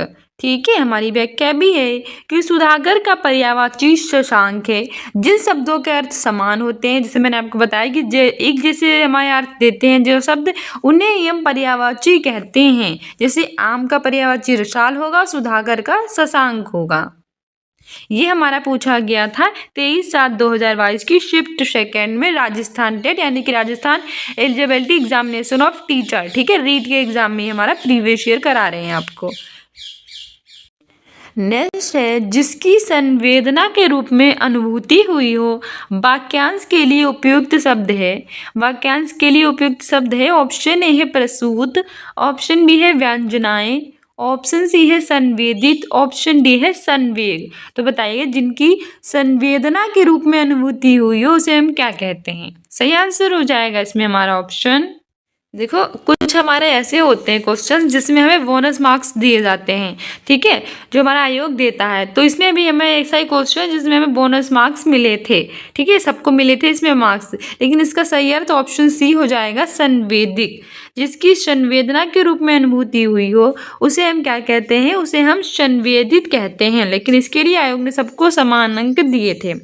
नेक्स्ट है आवश्यक शब्द का विलोम शब्द बनाने के लिए कौन सा उपसर्ग प्रयुक्त होगा। ऑप्शन ए है आ, ऑप्शन बी है अन, ऑप्शन सी है अना और ऑप्शन डी है अन। तो बताइए आवश्यक शब्द का विलोम शब्द बनाने के लिए हम कौन सा उपसर्ग प्रयोग करेंगे।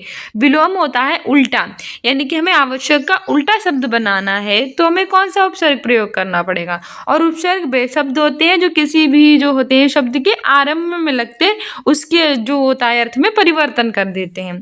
तो आवश्यक जो है इसका मतलब होता है जरूरी, इसका हमें उल्टा बनाना है तो गैर जरूरी होगा, यानी आवश्यक का अनावश्यक हो जाएगा। तो हमारा सही आंसर हो जाएगा ऑप्शन डी अन, ठीक है, ऐसा लगेगा अन, ना कि नीचे हलंत जरूर लगेगा। अन प्लस आवश्यक जो है, जो ये अन है ये उपसर्ग के रूप में लगाएंगे तो हमारा अनावश्यक बन जाएगा, ठीक है। अन प्लस आवश्यक बराबर अनावश्यक है, आवश्यक मतलब जरूरी, उल्टा होता है गैर जरूरी, यानी कि आवश्यक का अनावश्यक, कोई जरूरी नहीं है। तो हमारा ऑप्शन डी सही हो गया। हमारी व्याख्या भी कह रही है कि आवश्यक शब्द का विलोम शब्द बनाने के लिए अन उपसर्ग होगा। उपसर्ग क्या होते हैं, जो आरंभ में लगकर नए नए शब्दों का निर्माण करते हैं उसे कहते हैं उपसर्ग। जैसे कि अन प्लस अदर अनादर, आ प्लस ज्ञान अज्ञान और अन प्लस आवश्यक अनावश्यक। नेक्स्ट है कि समायिक शब्द में प्रयुक्त प्रत्यय है, यानी कि जो समायिक है इसमें हम कौन सा प्रत्यय प्रयोग करते हैं। ऑप्शन ए है ई, ऑप्शन बी है का, ऑप्शन सी है इक और ऑप्शन डी है इक। तो देखो प्रत्यय वे होते हैं जो किसी भी शब्द के अंत में लगते हैं। देखो उपसर्ग आरंभ में लग रहे थे और जो प्रत्यय है वो अंत में लगकर परिवर्तन करेगा। तो समायिक जो है उसमें हम कौन सा प्रत्यय प्रयोग हुआ है, तो हमारा सही आंसर हो जाएगा ऑप्शन सी इक। समय प्लस इक बराबर समयिक, ठीक है, ऑप्शन सी हमारा सही हो जाएगा। हमारी व्याख्या भी है कि समायिक शब्द में प्रयुक्त प्रत्यय इक है। जो शब्दांश यानी शब्द के अंश शब्दों के अंत में जुड़कर उसके अर्थ में बदलाव या फिर विशेषता को लाते हैं उन्हें हम कहते हैं प्रत्यय। जैसे कि सुंदर प्लसता सुंदरता, मानव प्लसता मानवता। नेक्स्ट हमारा है कि निर्थार्थ शब्द में संधि है। देखो हमारे प्रत्यय से भी पूछे गए हैं, उपसर्ग से भी पूछे गए हैं, विलोम से भी पूछे गए हैं, पर्यायवाची से भी पूछे गए हैं और अब हमारे देखो निहितार्थ शब्द में संधि से भी पूछ लिया है। ऑप्शन ए है यड़ संधि, ऑप्शन बी है दीर्घ संधि, ऑप्शन सी है गुण संधि और ऑप्शन डी है वृद्धि संधि। तो निहितार्थ शब्द में कौन सी संधि होगी, तो निहित प्लस आर्थ, निहितार्थ कौन सी संधि होगी। सही आंसर हमारा हो जाएगा ऑप्शन बी दीर्घ संधि, ठीक है। जो निहितार्थ है इसमें दीर्घ संधि का प्रयोग हुआ है। हमारी व्याख्या भी कह रही है कि निहितार्थ शब्द में जो है वो दीर्घ संधि है। निहितार्थ का संधि विच्छेद होगा निहि प्लस तार्थ बराबर निहितार्थ। जब दो समान स्वर यानी सावर्ण यानी कि सावर्ण एक जैसे वर्ण मिलते हैं तो उनके स्थान पर एक दीर्घ स्वर हो जाता है, उसे हम क्या कहते हैं, दीर्घ स्वर संधि।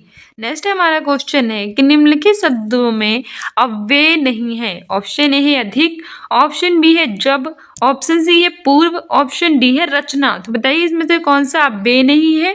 सही आंसर हो जाएगा ऑप्शन डी रचना। जो रचना है वो अव्यय नहीं है। हमारी व्याख्या कह रही है कि जो रचना है ये अव्यय शब्द नहीं है। अव्यय क्या होते हैं आपको ये भी पता होने चाहिए। अव्यय वे शब्द होते हैं जिनके रूप में लिंग, वचन, कारक, काल के अनुसार कोई भी परिवर्तन उत्पन्न नहीं होता, उन्हें विकारी या अव्यय शब्द कहते हैं। क्या होता है कि जो लिंग, वचन, कारक और काल होते हैं इनके द्वारा कोई भी परिवर्तन नहीं होता है, उन्हें हम कहते हैं विकारी या फिर अव्यय। विकारी अभी अव्यय, जैसे कि अधिक हो गया, जब हो गया, पूर्व हो गया, लेकिन रचना ये नहीं है अव्यय। नेक्स्ट है कि अनुसार शब्द में कौन सा समास है। ऑप्शन ए है अव्ययीभाव समास, ऑप्शन बी है तत्पुरुष समास, ऑप्शन सी है द्वंद्व समास, ऑप्शन डी है द्विगु समास। तो बताइए अनुसार शब्द में कौन सा समास है। तो सही आंसर इसमें हमारा हो जाएगा ऑप्शन ए अव्ययीभाव समास। अनुसार इसमें हमारा अव्ययीभाव समास है। हमारी व्याख्या है कि अनुसार समास में हमारी व्याख्या है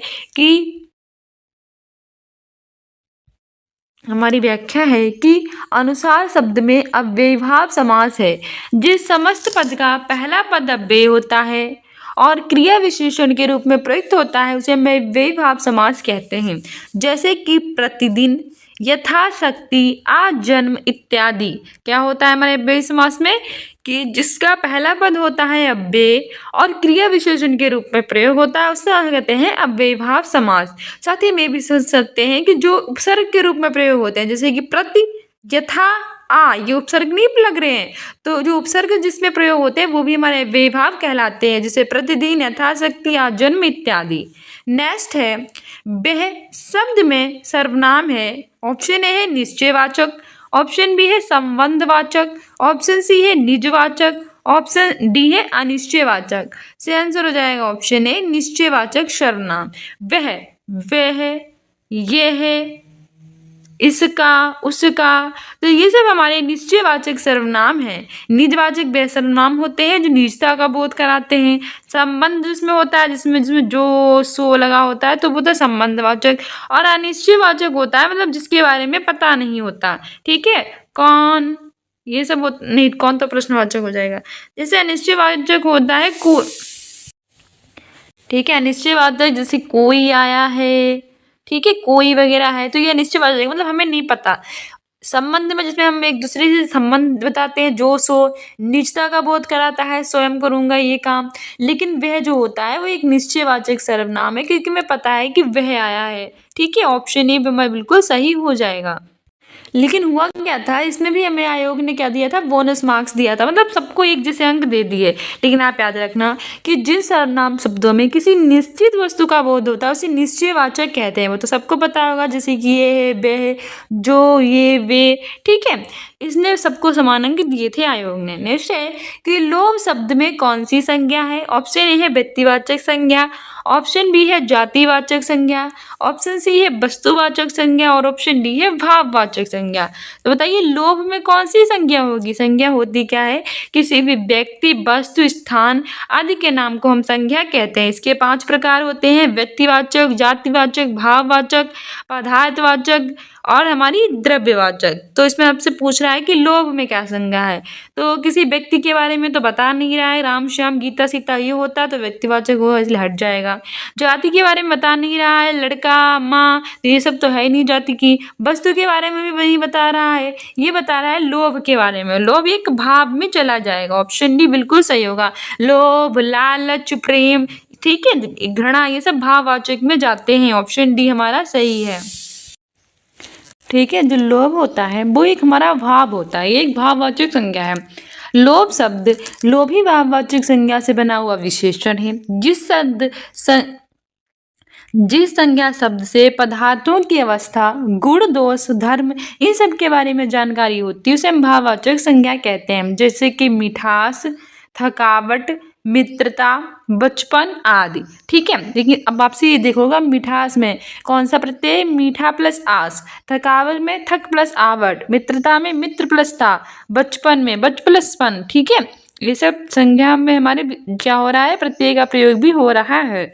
नेक्स्ट हमारा है कि फिर से हमारा एक गद्यांश दिया गया है, उसके आधार पर हमें 55 से लेकर 60 तक के प्रश्नों के उत्तर देने हैं। तो गद्यांश पढ़िए और आंसर दीजिए। देखो हमने आपसे पहले कह दिया रीट की तैयारी कर रही हूँ, प्राइमरी की या जूनियर की, चाहे आपकी सीटेट की हो चाहे बिहार शिक्षक भर्ती की हो, ये आपके सेम ही रहते हैं, एक दूसरे से लेकर ये पूछता है। तो ये जो गद्यांश वगैरह है अच्छे से देख लीजिए, हिंदी तो सेम ही है। कह रहा है कि भाषा, धर्म, संप्रदाय और क्षेत्र की भावना को राष्ट्रीय रूप देकर ही संकीर्णता से बचा जा सकता है। सभी कुछ राष्ट्र का है या राष्ट्र से है, क्योंकि इन सभी घटकों का अस्तित्व राष्ट्र के कारण ही संभव है। राष्ट्र है तो विभिन्न भाषाएं हैं, धर्म है, राज्य है और जातियां हैं। अतः राष्ट्र के हित में हमें स्थानीय समस्याओं को अत्यधिक तूल नहीं देना चाहिए। साहित्य द्वारा यह कार्य संभव है, क्योंकि साहित्य मानवीय मूल्यों का तथा मनुष्य का हिमायती है। वह व्यक्ति को विभिन्न वर्गों में विभाजित नहीं करता। कविता की भाषा में आदमी होने की तमीज है, तब कविता या साहित्य की अन्य विधाओं द्वारा आदमी को आदमी से जोड़ा जा सकता है। यह कार्य प्रारंभ भी हुआ है, पर इसका व्यापक प्रभाव अभी दिखाई नहीं देता। कला और साहित्य का और अधिक प्रचार प्रसार होना चाहिए। सर्वभाषा कवि सम्मेलन, संवाद, सेमिनार तथा चर्चा वार्ताओं के द्वारा समूचे देश में परस्पर सद्भाव और समझ का वातावरण बनाना श्रेयस्कर है। समाचार पत्र, पत्रिकाएं, रेडियो, दूरदर्शन, फिल्म आदि माध्यम से ये कार्य कर रहे हैं और इनका असर भी पड़ रहा है। मिले सुर मेरा तुम्हारा शीर्षक गीत व्यक्ति को अनुप्राणित करता है तथा राष्ट्र के प्रति हमें संचेतन होने के लिए प्रेरित करता है। इसी प्रकार के प्रयास यदि सार्वजनिक संस्थाएं, साहित्य संस्थाएं करें तो पूरे राष्ट्र को हम एकता के सूत्र में बांध सकते हैं। हमारा इसमें क्वेश्चन है कि जातियां शब्द का एक वचन होगा। ऑप्शन ए है जाति, ऑप्शन बी है जाति, ऑप्शन सी है जातियां, ऑप्शन डी है जाति। तो जातियां शब्द का एक वचन क्या होगा? इससे आंसर हो जाएगा ऑप्शन डी जाति। जाति जो है उसको हम बहुवचन में जातियां कहते हैं। याद रखना कि जातियां एक बहुवचन है, उसका एक वचन जाति होगा। व्याख्या भी है कि जातियां शब्द का एक वचन जाति होगा। नेक्स्ट हमारा क्वेश्चन है कि हिमायती शब्द का अर्थ है। ऑप्शन ए है बर्फीला, ऑप्शन बी है पक्षपाती, ऑप्शन सी है पक्षद्रोही, ऑप्शन डी है आयातीत। तो आयातीत, तो हमारा ऑप्शन डी है आयातीत। तो हमारा सही आंसर हो जाएगा ऑप्शन। कहते नहीं है तुम उसके बड़े हिमायती बन रहे हो, क्या बात है, मतलब उसके बड़े पक्षपाती बन रहे हो। ठीक है, किसी का पक्षपात करना, किसी के तरफ ज़्यादा का ज़्यादा करना, तो हिमायती बनना। ठीक है, तो ऑप्शन बी बिल्कुल सही हो जाएगा। हिमायती मतलब पक्षपाती। हिमायती शब्द का अर्थ होता है किसी व्यक्ति अथवा उसके कार्यों का पक्ष लेने वाला, अर्थात पक्षपाती। ठीक है, क्योंकि तुम बड़े पक्षपात कर रहे हो मतलब बड़े हिमायती बन रहे हो, उनके उन्हीं के पक्ष में बोले जा रहे हो, तो उसके कार्यों का पक्ष लेना मतलब पक्षपाती होना, हिमायती होना उसका। नेक्स्ट है इनका असर भी पड़ रहा है। इस वाक्य में कौन सा काल है? ऑप्शन है संभाव्य काल, मतलब संभाव्य वर्तमान जो संभावना की बात करे। ऑप्शन बी है अज्ञात वर्तमान, जो वर्तमान में अज्ञा की बात करे। थर्ड है पूर्ण वर्तमान, पूरी तरह से वर्तमान में ही। फोर्थ है सामान्य वर्तमान। तो बताइए इनका असर भी पड़ रहा है, तो ये कौन सा काल है? से आंसर इसमें हमारा हो जाएगा ऑप्शन सी, पूर्ण वर्तमान। पूरी तरह से वर्तमान की बात की जा रही है कि इनका असर भी पड़ रहा है। लेकिन हुआ क्या है, आयोग ने इसमें भी हमें दिया है बोनस मार्क्स। ठीक है, दिया गया वाक्य इनका असर भी पड़ रहा है में पूर्ण वर्तमान काल का है, लेकिन इसमें सभी को समान अंक यानी बोनस मार्क्स दिए हैं। ठीक है, नेक्स्ट क्वेश्चन है कि विधा शब्द है। ऑप्शन ए है उभयलिंग है, ऑप्शन बी है पुल्लिंग है, ऑप्शन सी है नपुंसकलिंग है और ऑप्शन डी है स्त्रीलिंग है। इसमें जो पुल्लिंग वे होता है जो पुरुष जाति के बारे में बताता है, स्त्रीलिंग वे होता है जो स्त्री जाति के बारे में बताता है, उभयलिंग वो होता है जो दोनों के बारे में बताता है, पुरुष और स्त्री दोनों के बारे में। तो बताइए विधा कौन सा शब्द है? विधा होती है, सही आंसर हो जाएगा ऑप्शन डी स्त्रीलिंग। विधा एक स्त्रीलिंग शब्द है। नेक्स्ट है कि व्यक्ति शब्द का बहुवचन रूप होगा। ऑप्शन ए है व्यक्तित्व, ऑप्शन बी है व्यक्तित्व, ऑप्शन सी है व्यक्तियों, ऑप्शन डी है व्यक्तित्व। तो बताइए व्यक्ति शब्द का कौन सा बहुवचन होगा? से आंसर हो जाएगा हमारा ऑप्शन डी व्यक्तियों। ठीक है, व्यक्ति का बहुवचन व्यक्तियों होगा। हमारी व्याख्या भी है कि व्यक्ति शब्द का बहुवचन रूप व्यक्तियों होगा और शब्द के जिस रूप से अनेकता का बोध होता है उसे हम बहुवचन कहते हैं। जैसे कि रोटी का रोटियां, माता का माताएं, स्त्री का स्त्रियां आदि। नेक्स्ट है कि राजधानी के भाषा शब्द का मानक हिंदी रूप है, यानी नेक्स्ट है कि राजस्थानी के भाषा शब्द का मानक हिंदी रूप है। ऑप्शन ए है भाषा, ऑप्शन बी है भाषा, ऑप्शन सी है भाषा और ऑप्शन डी है भाखा। से आंसर हो जाएगा हमारा ऑप्शन बी भाषा। राजस्थानी भाषा शब्द का मानक हिंदी रूप भाषा। पेपर के बारे में जो 16 फरवरी 2016 को हुआ था, तो इसमें हमें 31 से 35 तक गद्यांश पढ़ना है, फिर प्रश्नों के आंसर देने हैं। हमारा गद्यांश है कि जब कुछ एक व्यक्ति लाखों के भाग्य की डोर अपने हाथ में थामे रहेंगे, तब तक जीवन का ये रूप कृत्रिम, अस्वाभाविक और असभ्य बना रहेगा। अतः हमें उन सबको इस पाशविक चक्र से मुक्त कराने की कोशिश करनी चाहिए। इसीलिए सामाजिक भेदभाव, आर्थिक विषमता और राजनीतिक तानाशाही को मिटा दिया जाना चाहिए। जहाँ तक हमारे देश का संबंध है, गांधी जी ने इसके खिलाफ संघर्ष किया और उनका सारा संघर्ष अहिंसा की भावना पर आधारित रहा। उनके अनुसार अहिंसा का अर्थ है सर्वोदय, अर्थात सबका उदय, सबका कल्याण। उन्होंने अपना सारा जीवन सर्वोदय के लिए समर्पित कर दिया। वे अत्यंत विनीत थे। उन्होंने किसी भी प्रकार के सदाचार या निर्बंधता का दावा नहीं किया। उन्होंने धैर्यपूर्वक दूसरे के विचारों को सुना और ऐसे लोगों के साथ कभी अपना माथा गर्म नहीं किया। इस प्रकार का धैर्य आज के संसार में विजयी हो सकता है। इसीलिए गांधी जी का जीवन लोगों का आदर्श बन गया है। मानवता के लिए ये आशा है और उसके भविष्य के लिए एक प्रेरणा। फर्स्ट क्वेश्चन है कि इनमें से सर्वनामिक विशेषण किसमें है। ऑप्शन ए है कि गांधी जी ने इनके खिलाफ संघर्ष किया। ऑप्शन बी है इस पाशविक चक्र से मुक्त करने। ऑप्शन सी है उनके अनुसार अहिंसा का अर्थ है और ऑप्शन डी वे अत्यंत विनीत थे। बी इस पाशविक चक्र से मुक्त कराने। हमारी व्याख्या भी है कि दिए गए गद्यांश के अनुसार वाक्य इस पाशविक चक्र से मुक्त कराने में इस शब्द सार्वनामिक विशेषण है। ऐसे सर्वनाम शब्द जो संज्ञा से पहले लगकर संज्ञा के शब्द के विशेषण की तरह विशेषता बताते हों, उन्हें हम सर्वनामिक विशेषण कहते हैं। नेक्स्ट है कि इनमें से प्रत्यय से निर्मित शब्द कौन सा है। ऑप्शन ए है धैर्य, ऑप्शन बी है कुछ एक, ऑप्शन सी है खिलाफ, ऑप्शन डी है कोशिश। से आंसर हो जाएगा ऑप्शन बी कुछ एक। ये प्रत्यय से निर्मित शब्द है। व्याख्या भी है कि दिए गए शब्दों में कुछ एक प्रत्यय से निर्मित है जो कि कुछ प्लस एक से मिलकर बना है, यानी कि एक प्रत्यय लगा है। प्रत्यय शब्द हैं जो पीछे में जुड़ते हैं हमारे वाक्य के, और उपसर्ग है जो आगे जुड़ते हैं। नेक्स्ट है कि इनमें से कौन सा शब्द संधि का उदाहरण नहीं है। ऑप्शन ए है संसार, इस तो संदेश में सम प्लस सार लगा है। अत्यंत, ये भी संधि, इसमें अत प्लस अंत लगा है। सदाचार, इसमें सत प्लस आचार लगा है। सामाजिक, इसमें समाज प्लस सीख है। से आंसर हो जाएगा ऑप्शन डी सामाजिक। ये संधि का उदाहरण नहीं है, जबकि संसार, अत्यंत और सदाचार इन तीनों में संधि है। व्याख्या भी है कि जब सामाजिक शब्द संधि का उदाहरण नहीं है, जबकि ये एक प्रत्यय लगकर बना है, समाज प्लस एक। शेष विकल्प संसार के संधि विच्छेद है, सम प्लस सार, अत्यंत के अति प्लस अंत और सदाचार के सत प्लस आचार। नेक्स्ट है क्या स्वाभाविक शब्द में इनमें से क्या है।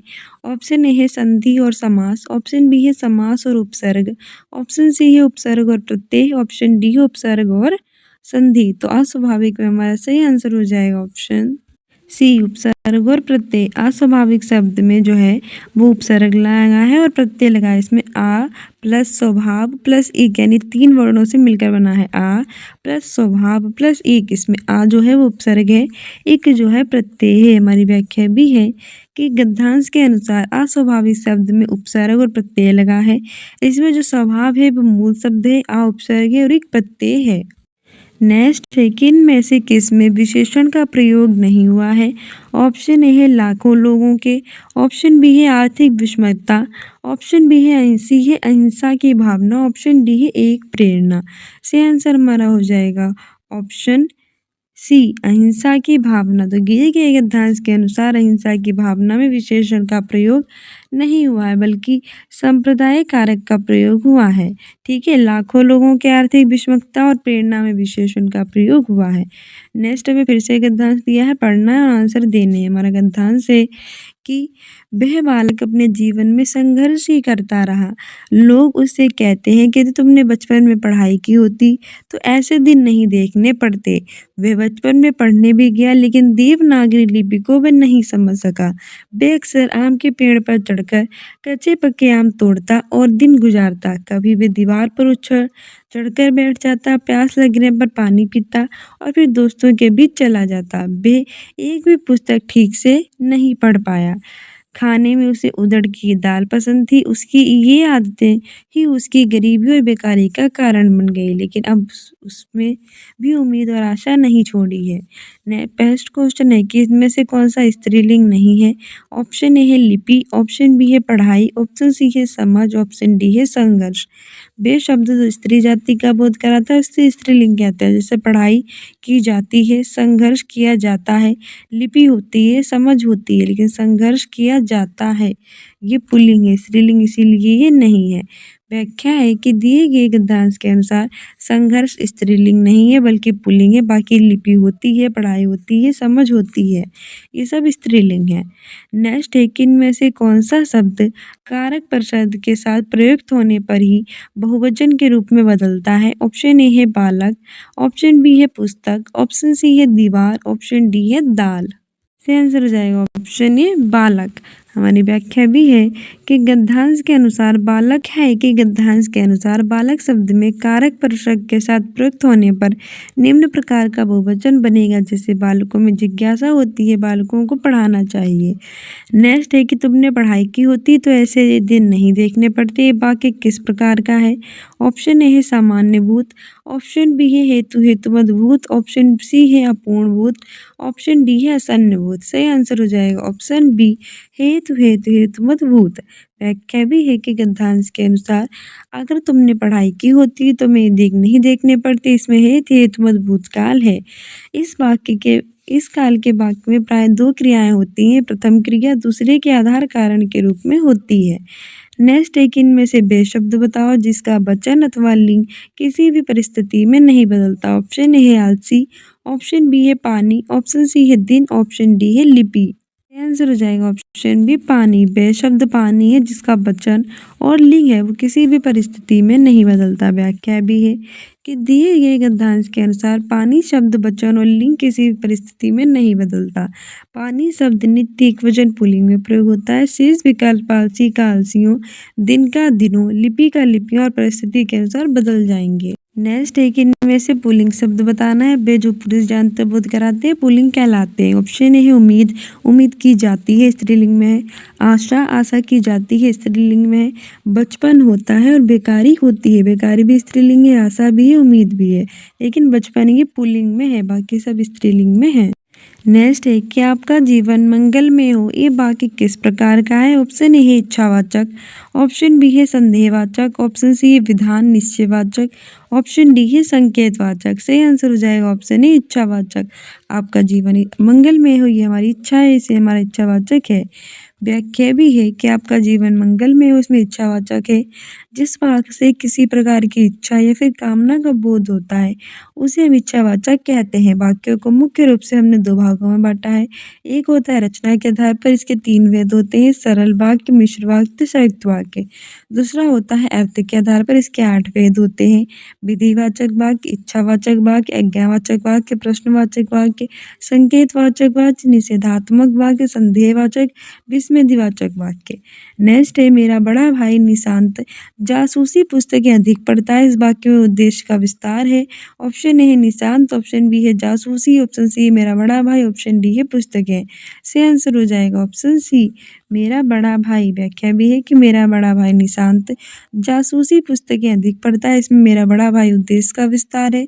निशांत शब्द उद्देश्य है, जासूसी पुस्तकें अधिक विधेय विस्तारों को पढ़ता है, विधेय है। ठीक है। नेक्स्ट है कि अर्थ के आधार पर वाक्य का कौन सा भेद नहीं है। उसमें ए है विस्मयबोधक, दूसरा है विधानार्थक, तीसरा है मिश्र, चौथा है प्रश्नवाचक। तो जो मिश्र वाक्य होता है, सरल वाक्य, संयुक्त वाक्य होता है, ये रचना के आधार पर होते हैं, ये तो हमारे अर्थ के आधार पर नहीं होते। व्याख्या भी है कि अर्थ के आधार पर वाक्य के 8 भेद होते हैं, जो कि प्रश्न संख्या 11 में दिया गया है, जबकि मिश्र वाक्य रचना के आधार पर होता है। इसके 3 भेद होते हैं, सरल, मिश्र और संयुक्त। नेक्स्ट है पाखंडी व्यक्ति के लिए उपयुक्त मुहावरा है। ऑप्शन ए है बछिया के ताऊ, ऑप्शन बी है बगुला भरत, ऑप्शन सी है पैंतर वेज, ऑप्शन डी है भाई माई का लाल। से आंसर हो जाएगा ऑप्शन बी बगुला भरत। इसका मतलब होता है पाखंडी व्यक्ति। व्याख्या भी है कि पाखंडी व्यक्ति के लिए उपयुक्त मुहावरा है बगुला भगत होना। बछिया के ताऊ मतलब मूर्ख व्यक्ति, पैंतर वेज यानी कि मौका परस्त, और माई का लाल यानी कि होनहार पुत्र। नेक्स्ट है कि जमात में करामात का अर्थ है। ऑप्शन ए है कि जमात में रहने वाले लोग खुरापात करते हैं, ऑप्शन बी है जमात में रहकर लोग गड़बड़ियाँ करते हैं, ऑप्शन सी है साथ रहने से कुछ ना कुछ गड़बड़ होता है, ऑप्शन डी है एकता में शक्ति होती है। जमात में करामात मतलब एकता में शक्ति होती है। व्याख्या है कि जमात में करामात का अर्थ है कि एकता में शक्ति होती है। नेक्स्ट है भाषा में बिंब के प्रकार हैं। ऑप्शन ए है 2, ऑप्शन बी है 4, ऑप्शन ए है 2, ऑप्शन बी है 1, ऑप्शन सी है 7, ऑप्शन डी है 4। से आंसर हो जाएगा ऑप्शन डी 4। भाषा में बिंब के 4 प्रकार होते हैं, जो कि होता है चाक्षुष बिंब, नाद बिंब, गंध बिंब और स्वाद बिंब। नेक्स्ट क्वेश्चन है कि भाषा सीखने का स्वाभाविक और मनोवैज्ञानिक क्रम है। ऑप्शन ए है पढ़ना, सुनना, लिखना, बोलना, ऑप्शन बी है बोलना, लिखना, सुनना, पढ़ना, ऑप्शन सी है सुनना, बोलना, पढ़ना, लिखना, ऑप्शन डी है सभी। से आएगा ऑप्शन सी सुनना, बोलना, पढ़ना और लिखना। ठीक है, भाषा सीखने का स्वाभाविक और मनोवैज्ञानिक क्रम होता है सुनना, बोलना, पढ़ना और लिखना। नेक्स्ट है कि भाषा शिक्षण के सिद्धांत हैं। ऑप्शन ए है प्रेरणा का सिद्धांत, ऑप्शन बी है क्रिया द्वारा सीखने का सिद्धांत, ऑप्शन सी है जीवन से जोड़ने का सिद्धांत, ऑप्शन डी है सभी। से आंसर हो जाएगा हमारा ऑप्शन डी सभी। भाषा शिक्षण के कई सिद्धांत होते हैं, जैसे कि प्रेरणा का सिद्धांत, क्रिया के द्वारा सीखने का सिद्धांत और जीवन से जोड़ने का सिद्धांत। नेक्स्ट है कि भाषा दक्षता कौशल विकास किया जा सकता है। ऑप्शन ए है शुद्ध उच्चारण के माध्यम से, ऑप्शन बी है लिपि और वर्तनी का सही ज्ञान कराकर, ऑप्शन सी है शब्द रचना और का ज्ञान कराकर, ऑप्शन डी है सभी। से आंसर हो जाएगा ऑप्शन डी ये सभी भाषा दक्षता कौशल विकास निम्न के द्वारा सीख सकते हैं, जैसे कि शुद्ध उच्चारण के माध्यम से, लिपि और वर्तनी का सही ज्ञान कराकर और शब्द रचना का ज्ञान कराकर। नेक्स्ट है रचना शिक्षण के मुख्य रूप होते हैं। ऑप्शन ए है 5, ऑप्शन बी है 3, ऑप्शन सी है 2, ऑप्शन डी है 7। से आंसर हो जाएगा ऑप्शन सी 2। रचना शिक्षण के मुख्य रूप 2 होते हैं। हमारी व्याख्या भी है कि रचना शिक्षण के मुख्य रूप 2 होते हैं, जो कि होता है मौखिक रचना और लिखित रचना। नेक्स्ट है कि साक्षर वाचन का अभ्यास कराने के लिए सबसे उपयुक्त साधन क्या है। ऑप्शन ए है आदर्श वाचन, ऑप्शन बी है अनुकरण वाचन, ऑप्शन सी है सामूहिक वाचन, ऑप्शन डी है पाठ्य पुस्तक वाचन। से आंसर हो जाएगा ऑप्शन ए आदर्श वाचन जो है वो साक्षर वाचन का अभ्यास कराने के लिए सबसे उपयुक्त साधन है। व्याख्या भी है कि स्वर सहित पढ़ते हुए अर्थ को ग्रहण करने को हम साक्षर वाचन कहते हैं। साक्षर वाचन का अभ्यास कराने के लिए सबसे उपयुक्त साधन आदर्श वाचन है। नेक्स्ट है कि मौन वाचन कब शुरू करना चाहिए। ऑप्शन ए है तीसरी कक्षा में, ऑप्शन बी है चौथी कक्षा में, ऑप्शन सी है छठी कक्षा में, ऑप्शन डी है दूसरी कक्षा में। सही आंसर हो जाएगा ऑप्शन ए तीसरी कक्षा में हमें जो मौन वाचन है वो स्टार्ट करना चाहिए। व्याख्या भी है कि मौन वाचन तीसरी कक्षा से शुरू करना चाहिए। लिखित सामग्री को चुपचाप बिना आवाज निकाले पढ़ना ही मौन वाचन कहलाता है। नेक्स्ट है साइलेंट रीडिंग किसकी रचना है। ऑप्शन ए डेजक, option B Smith, option C Brian, option D Peter. से आंसर हो जाएगा option C Brian. Silent reading जो है वो ब्राइन की रचना है। नेक्स्ट है कि रेडियो की जो सीमाओं को कौन सा श्रव्य साधन दूर कर सकता है। ऑप्शन ए है ग्रामोफोन, ऑप्शन बी है लिंग्वाफोन, ऑप्शन सी है टेप रिकॉर्डर, ऑप्शन डी है कोई नहीं। तो जो रेडियो की सीमाएं होती हैं उनको कौन सा श्रव्य यानी सुनने वाला साधन दूर कर सकता है। से आंसर हो जाएगा हमारा ऑप्शन सी टेप रिकॉर्डर। ठीक है, व्याख्या भी है कि रेडियो की जो सीमाएं होती हैं उनको टेप रिकॉर्डर श्रव्य साधन के द्वारा दूर किया जा सकता है। श्रव्य साधन होते हैं जो हमें सुनाई देते हैं। नेक्स्ट है कि लिंग्वाफोन कैसा शैक्षिक उपकरण है। ऑप्शन ए है दृश्य, ऑप्शन बी है श्रव्य, ऑप्शन सी है दृश्य श्रव्य, ऑप्शन डी है कोई नहीं। से आंसर हो जाएगा ऑप्शन बी श्रव्य। लिंगवा फोन हमारा श्रव्य यानी सुनने वाला साधन है। व्याख्या भी है कि लिंगवा फोन एक श्रव्य शैक्षिक उपकरण है और श्रव्य शैक्षिक उपकरण में हमारा रेडियो टेप रिकॉर्डर भी आते हैं। नेक्स्ट क्वेश्चन है कि जिस उद्देश्य के लिए परीक्षण तैयार किया गया है यदि वह उसकी पूर्ति करता है तो वह कहलाएगा। ऑप्शन ए है वेद परीक्षण, ऑप्शन बी है विश्वसनीय परीक्षण, ऑप्शन सी है वस्तुनिष्ठ परीक्षण, ऑप्शन डी है विषय पर परीक्षण। सही आंसर हो जाएगा ऑप्शन ए वेद परीक्षण। जिस उद्देश्य के लिए परीक्षण तैयार किया जाता है जिसकी पूर्ति करेगा तो वह वेद परीक्षण कहलाएगा। व्याख्या भी है कि जिस उद्देश्य के लिए परीक्षण तैयार किया जाता है यदि उसकी पूर्ति करता है तो वह वेद परीक्षण कहलाता है। नेक्स्ट है कि उपलब्धि परीक्षण निर्माण में समंकन योजना बनाने का उद्देश्य है। ऑप्शन ए है कि निर्णय संबंधी असंगति को दूर करने में सहायता प्रदान करना, ऑप्शन बी है प्रश्नों की संख्या निर्धारित करना, ऑप्शन सी है छात्रों की कठिनाइयों का निर्धारण करना, ऑप्शन डी सभी। तो ये सभी हमारे बिल्कुल सही हैं। व्याख्या भी है कि उपलब्धि परीक्षण जो है वो निर्माण में समंकन योजना का कई सारे उद्देश्य होते हैं जैसे कि निर्णय संबंधी संगति को दूर करना, सहायता प्रदान करना, प्रश्नों की संख्या निर्धारित करना और छात्रों की कठिनाइयों का भी निर्धारण करना। नेक्स्ट हमारा क्वेश्चन है कि CCE प्रणाली में A1 ग्रेड कितने प्रतिशत अंक प्राप्त करने वाले छात्रों को प्रदान की जाती है। सही आंसर हो जाएगा ऑप्शन ए 91 से लेकर 100 तक। जो CCE प्रणाली होती है इसमें A1 ग्रेड जो है 91 से 100% वालों को दी जाती है। वहीं 81 से 90 A2, 71 से 80 B1 और 61 से 70 ये हमारा B2 में आता है।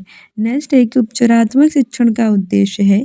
ऑप्शन ए है छात्रों की त्रुटियों का पता लगाना, ऑप्शन बी है विषय के प्रति रुचि उत्पन्न करना, ऑप्शन सी है छात्रों का पिछड़ापन दूर करना, ऑप्शन डी है छात्रों की प्रगति का ज्ञान प्राप्त करना। उपचारात्मक शिक्षण का उद्देश्य होता है छात्रों का पिछड़ापन दूर करना। ऑप्शन सी सही हो जाएगा। हमारी व्याख्या भी है कि उपचारात्मक शिक्षण का उद्देश्य छात्रों का पिछड़ापन दूर करना। उपचारात्मक शिक्षण एक प्रकार का शिक्षण या अनुदेशात्मक कार्य होता है जिसे किसी एक विद्यार्थी या विद्यार्थियों के समूह को किसी विशेष या प्रकरण विशेष से संबंधित किसी विशेष समस्या या कठिनाई के निवारण के लिए प्रयोग किया जाता है। नेक्स्ट है कि CBSE ने किस वर्ष 10वीं की बोर्ड परीक्षा में सतत और समग्र मूल्यांकन लागू किया था। सही आंसर हो जाएगा ऑप्शन ए 2010 से 2011। व्याख्या भी है कि CBSE ने central board of secondary education ने 2010 और 11 से 10वीं में बोर्ड परीक्षा को लागू किया था। ठीक है, 2017 में पुनः मूल्यांकन की इस प्रणाली का प्रचलन समाप्त के बारे में जो 31 जुलाई 2011 को हुआ। फर्स्ट हिंदी आ गया है जिसमें हमारा फर्स्ट क्वेश्चन कह रहा है कि कौन वर्ण घोष नहीं है। ऑप्शन ए है ए, ऑप्शन बी है छा, ऑप्शन सी है आ, ऑप्शन डी है डा। सही आंसर हो जाएगा ऑप्शन बी छा। ये कि जिन ध्वनियों के उच्चारण में जो हमारी स्वर तंत्रियाँ होती हैं वो झकृत नहीं होती हैं उन्हें हम आघोष कहते हैं, और जिनके उच्चारण में हमारी स्वर तंत्रियाँ झकृत होती हैं उन्हें हम घोष कहते हैं। आघोष क्या होते हैं? पहले दूसरे आघोष होते हैं जैसे कि का खा, चा छा, टा ठा, ता था, पा फा, सा और सा। जबकि प्रत्येक वर्ग का तीसरा, चौथा और पांचवा वर्ण जो होता है, जितने भी स्वर वर्ण होते हैं यारा, लावा और हा, ये सभी आपके घोष होते हैं। बस आपको ये याद रखना है कि पहला दूसरा जो है वो आघोष होता है, तीसरा चौथा पांचवा ये साघोष होता है। ठीक है, नेक्स्ट है कि इस शब्द में रा स्वर नहीं है, और ये हमारा जो है ये रिवीजन है। ठीक है, तो हमारा सेकेंड क्वेश्चन है कि किस शब्द में रा स्वर नहीं है। ऑप्शन ए है कृपा, ऑप्शन बी है कृष्ण, ऑप्शन सी है दृष्टि, ऑप्शन डी है रिवाज। सही आंसर हो जाएगा ऑप्शन डी रिवाज। ठीक है, रिवाज में जो रा स्वर है उसका प्रयोग नहीं हुआ है। रिवाज में हमारा इस तरह से बना है, कृष्ण इस तरह से बना है, कृपा इस तरह से बना है, दृष्टि इस तरह से हुआ है। इन तीनों में रा का प्रयोग हुआ है, इसमें नहीं हुआ है। नहीं पूछा था, ऑप्शन ए सही हो जाएगा। नेक्स्ट है कि किन ध्वनियों को अनुस्वार कहा जाता है। ऑप्शन ए है कि स्वर के बाद आने वाली नासिक की ध्वनियाँ, ऑप्शन बी है स्वतंत्र रूप से उच्चारित ध्वनियाँ, ऑप्शन सी है स्वर के साथ आने वाली ध्वनियाँ, ऑप्शन डी है व्यंजन के बाद में आने वाली ध्वनियाँ। सही आंसर हो जाएगा हमारा ऑप्शन ए कि स्वर के बाद आने वाली जो नासिक की ध्वनियाँ होती हैं उन्हें हम क्या कहते हैं, उन्हें अनुस्वार कहा जाता है। व्याख्या भी है कि स्वर के बाद आने वाली जो नासिक की ध्वनियाँ हैं उन्हें अनुस्वार कहते हैं, जबकि स्वतंत्र रूप से आने वाली ध्वनियाँ स्वर कहलाती हैं। और अनुस्वार का उच्चारण कैसे होता है? नाक से होता है। नेक्स्ट है कि किस शब्द में गुण संधि है। ऑप्शन ए है सिंधु सिंधुर्मी, ऑप्शन ए है भारतेंदु, ऑप्शन सी है नारीश्वर, ऑप्शन डी है लोकेश्वर। सही आंसर हो जाएगा हमारा ऑप्शन बी भारतेंदु। इसमें गुण संधि है, भारत प्लस इंदु भारतेंदु, आ प्लस ये मतलब ए, भारतेंदु में गुण संधि है, बाकी किसी में भी नहीं है गुण संधि। उपयुक्त विकल्प भारतेंदु में गुण संधि होगी।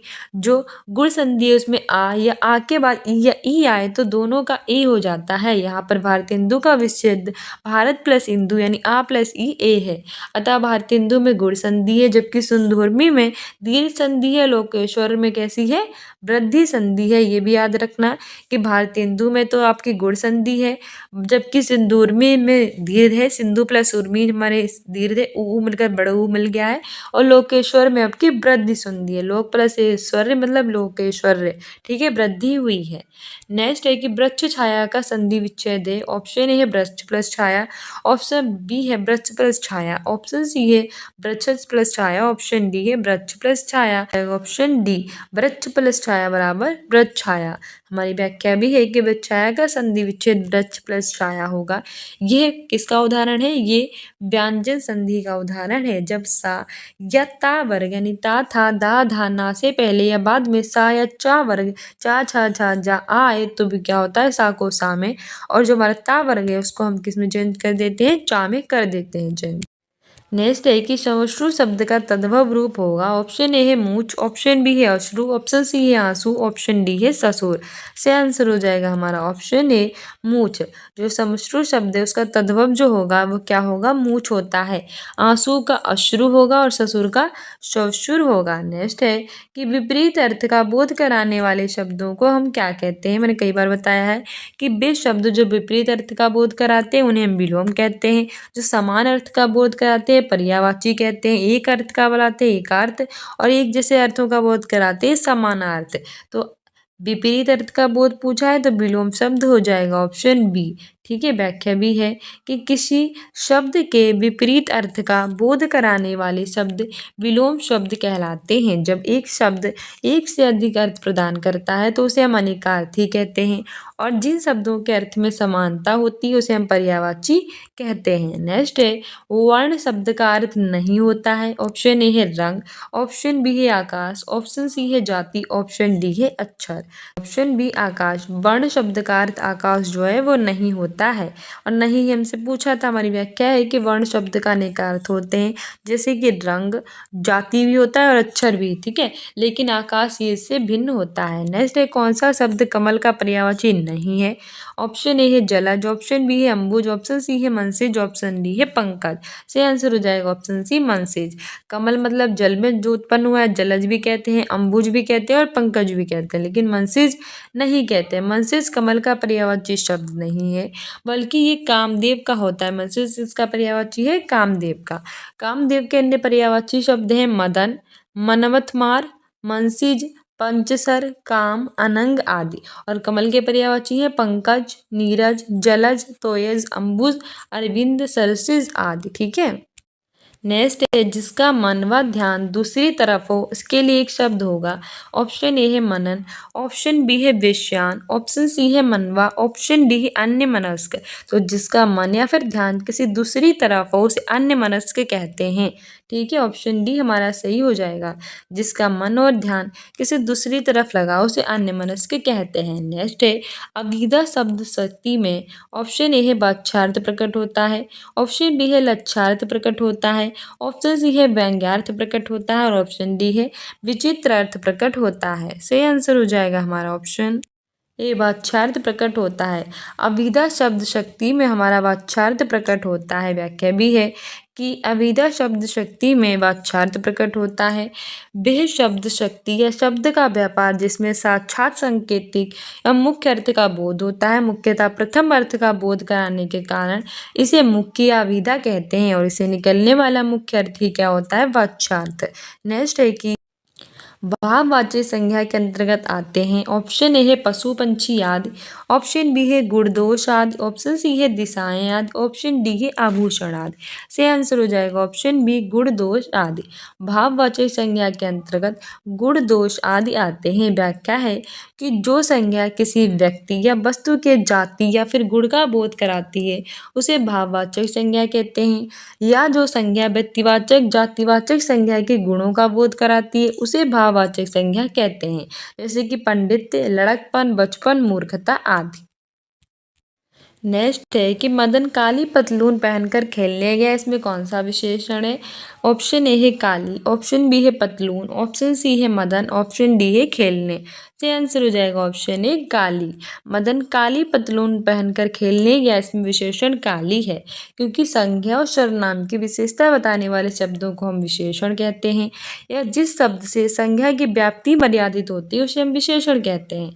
तो इस वाक्य में काली शब्द पतलून की विशेषता बता रहा है, इसीलिए काली शब्द में क्या होगा? विशेषण होगा। नेक्स्ट क्वेश्चन है कि वहां मोहन के डेस्क कोई नहीं था, वाक्य में रिक्त स्थान पर क्या प्रयोग होगा?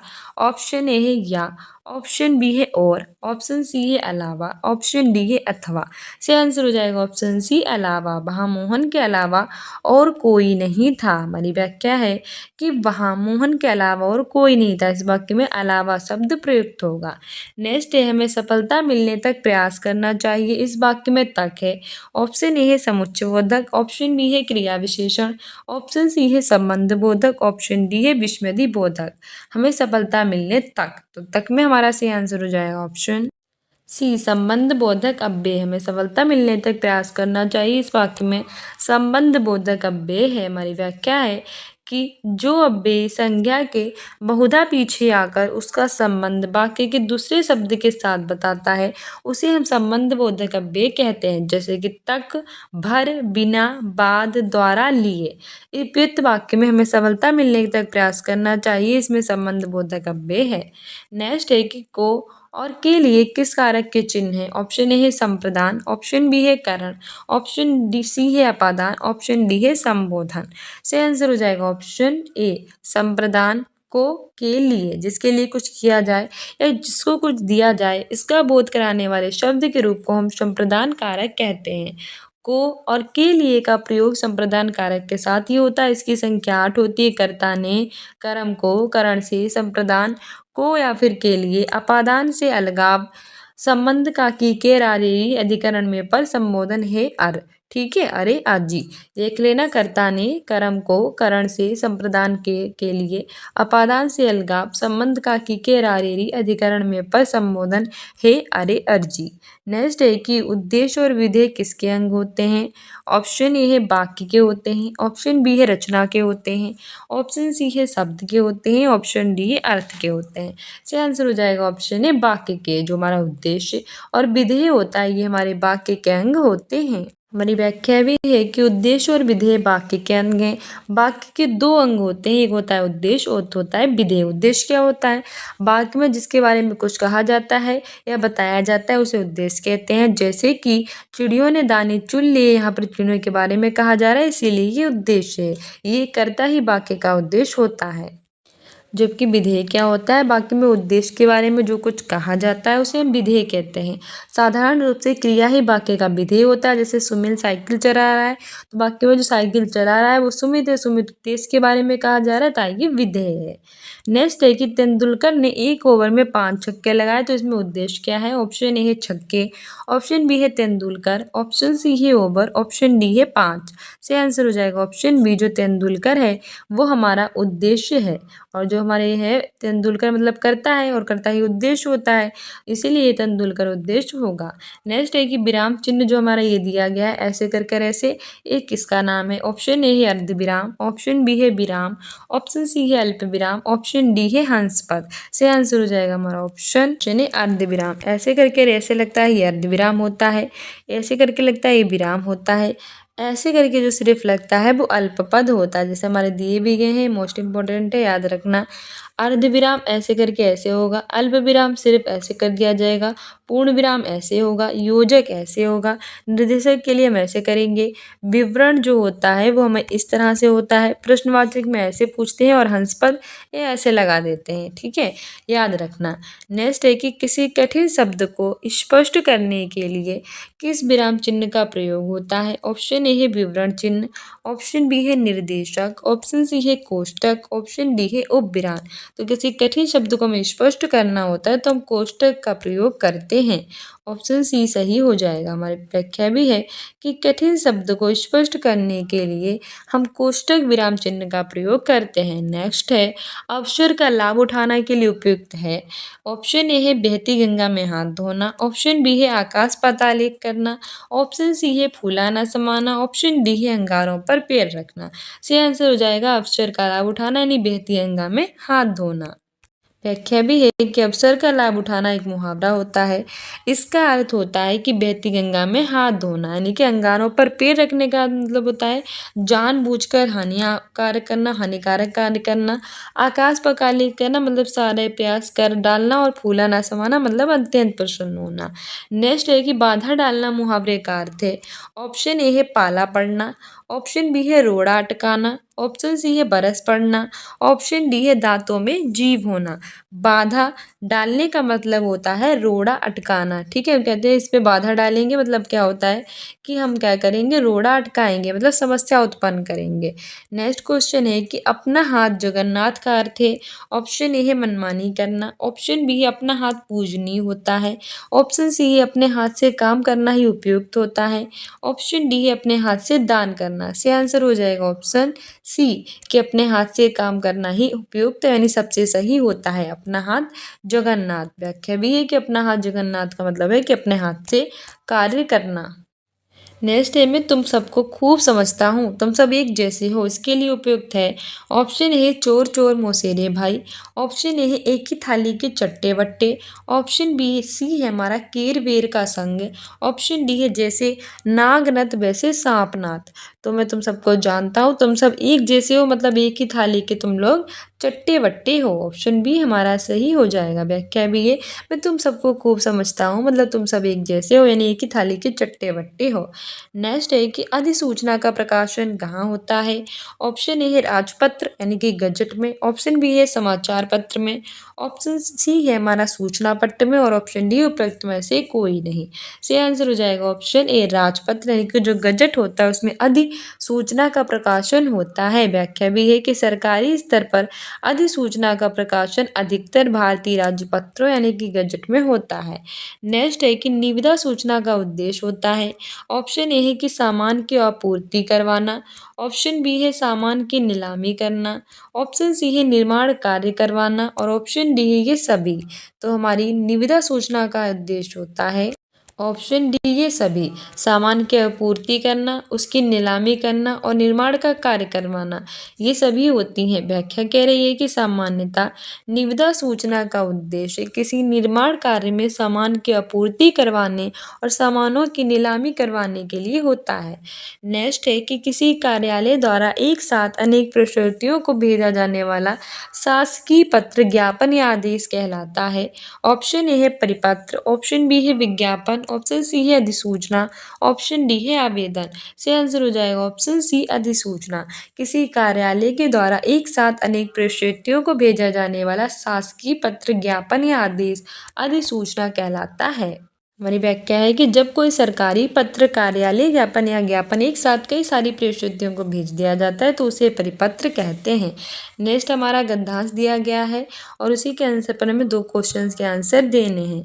हमारा गद्यांश है कि कुसुम का जर यानी कि बुरी संगति का जर जो होता है सबसे भयानक होता है। ये केवल नीति सद्व्यक्ति का ही नाश नहीं करता बल्कि हमारी बुद्धि को भी क्षय करता है।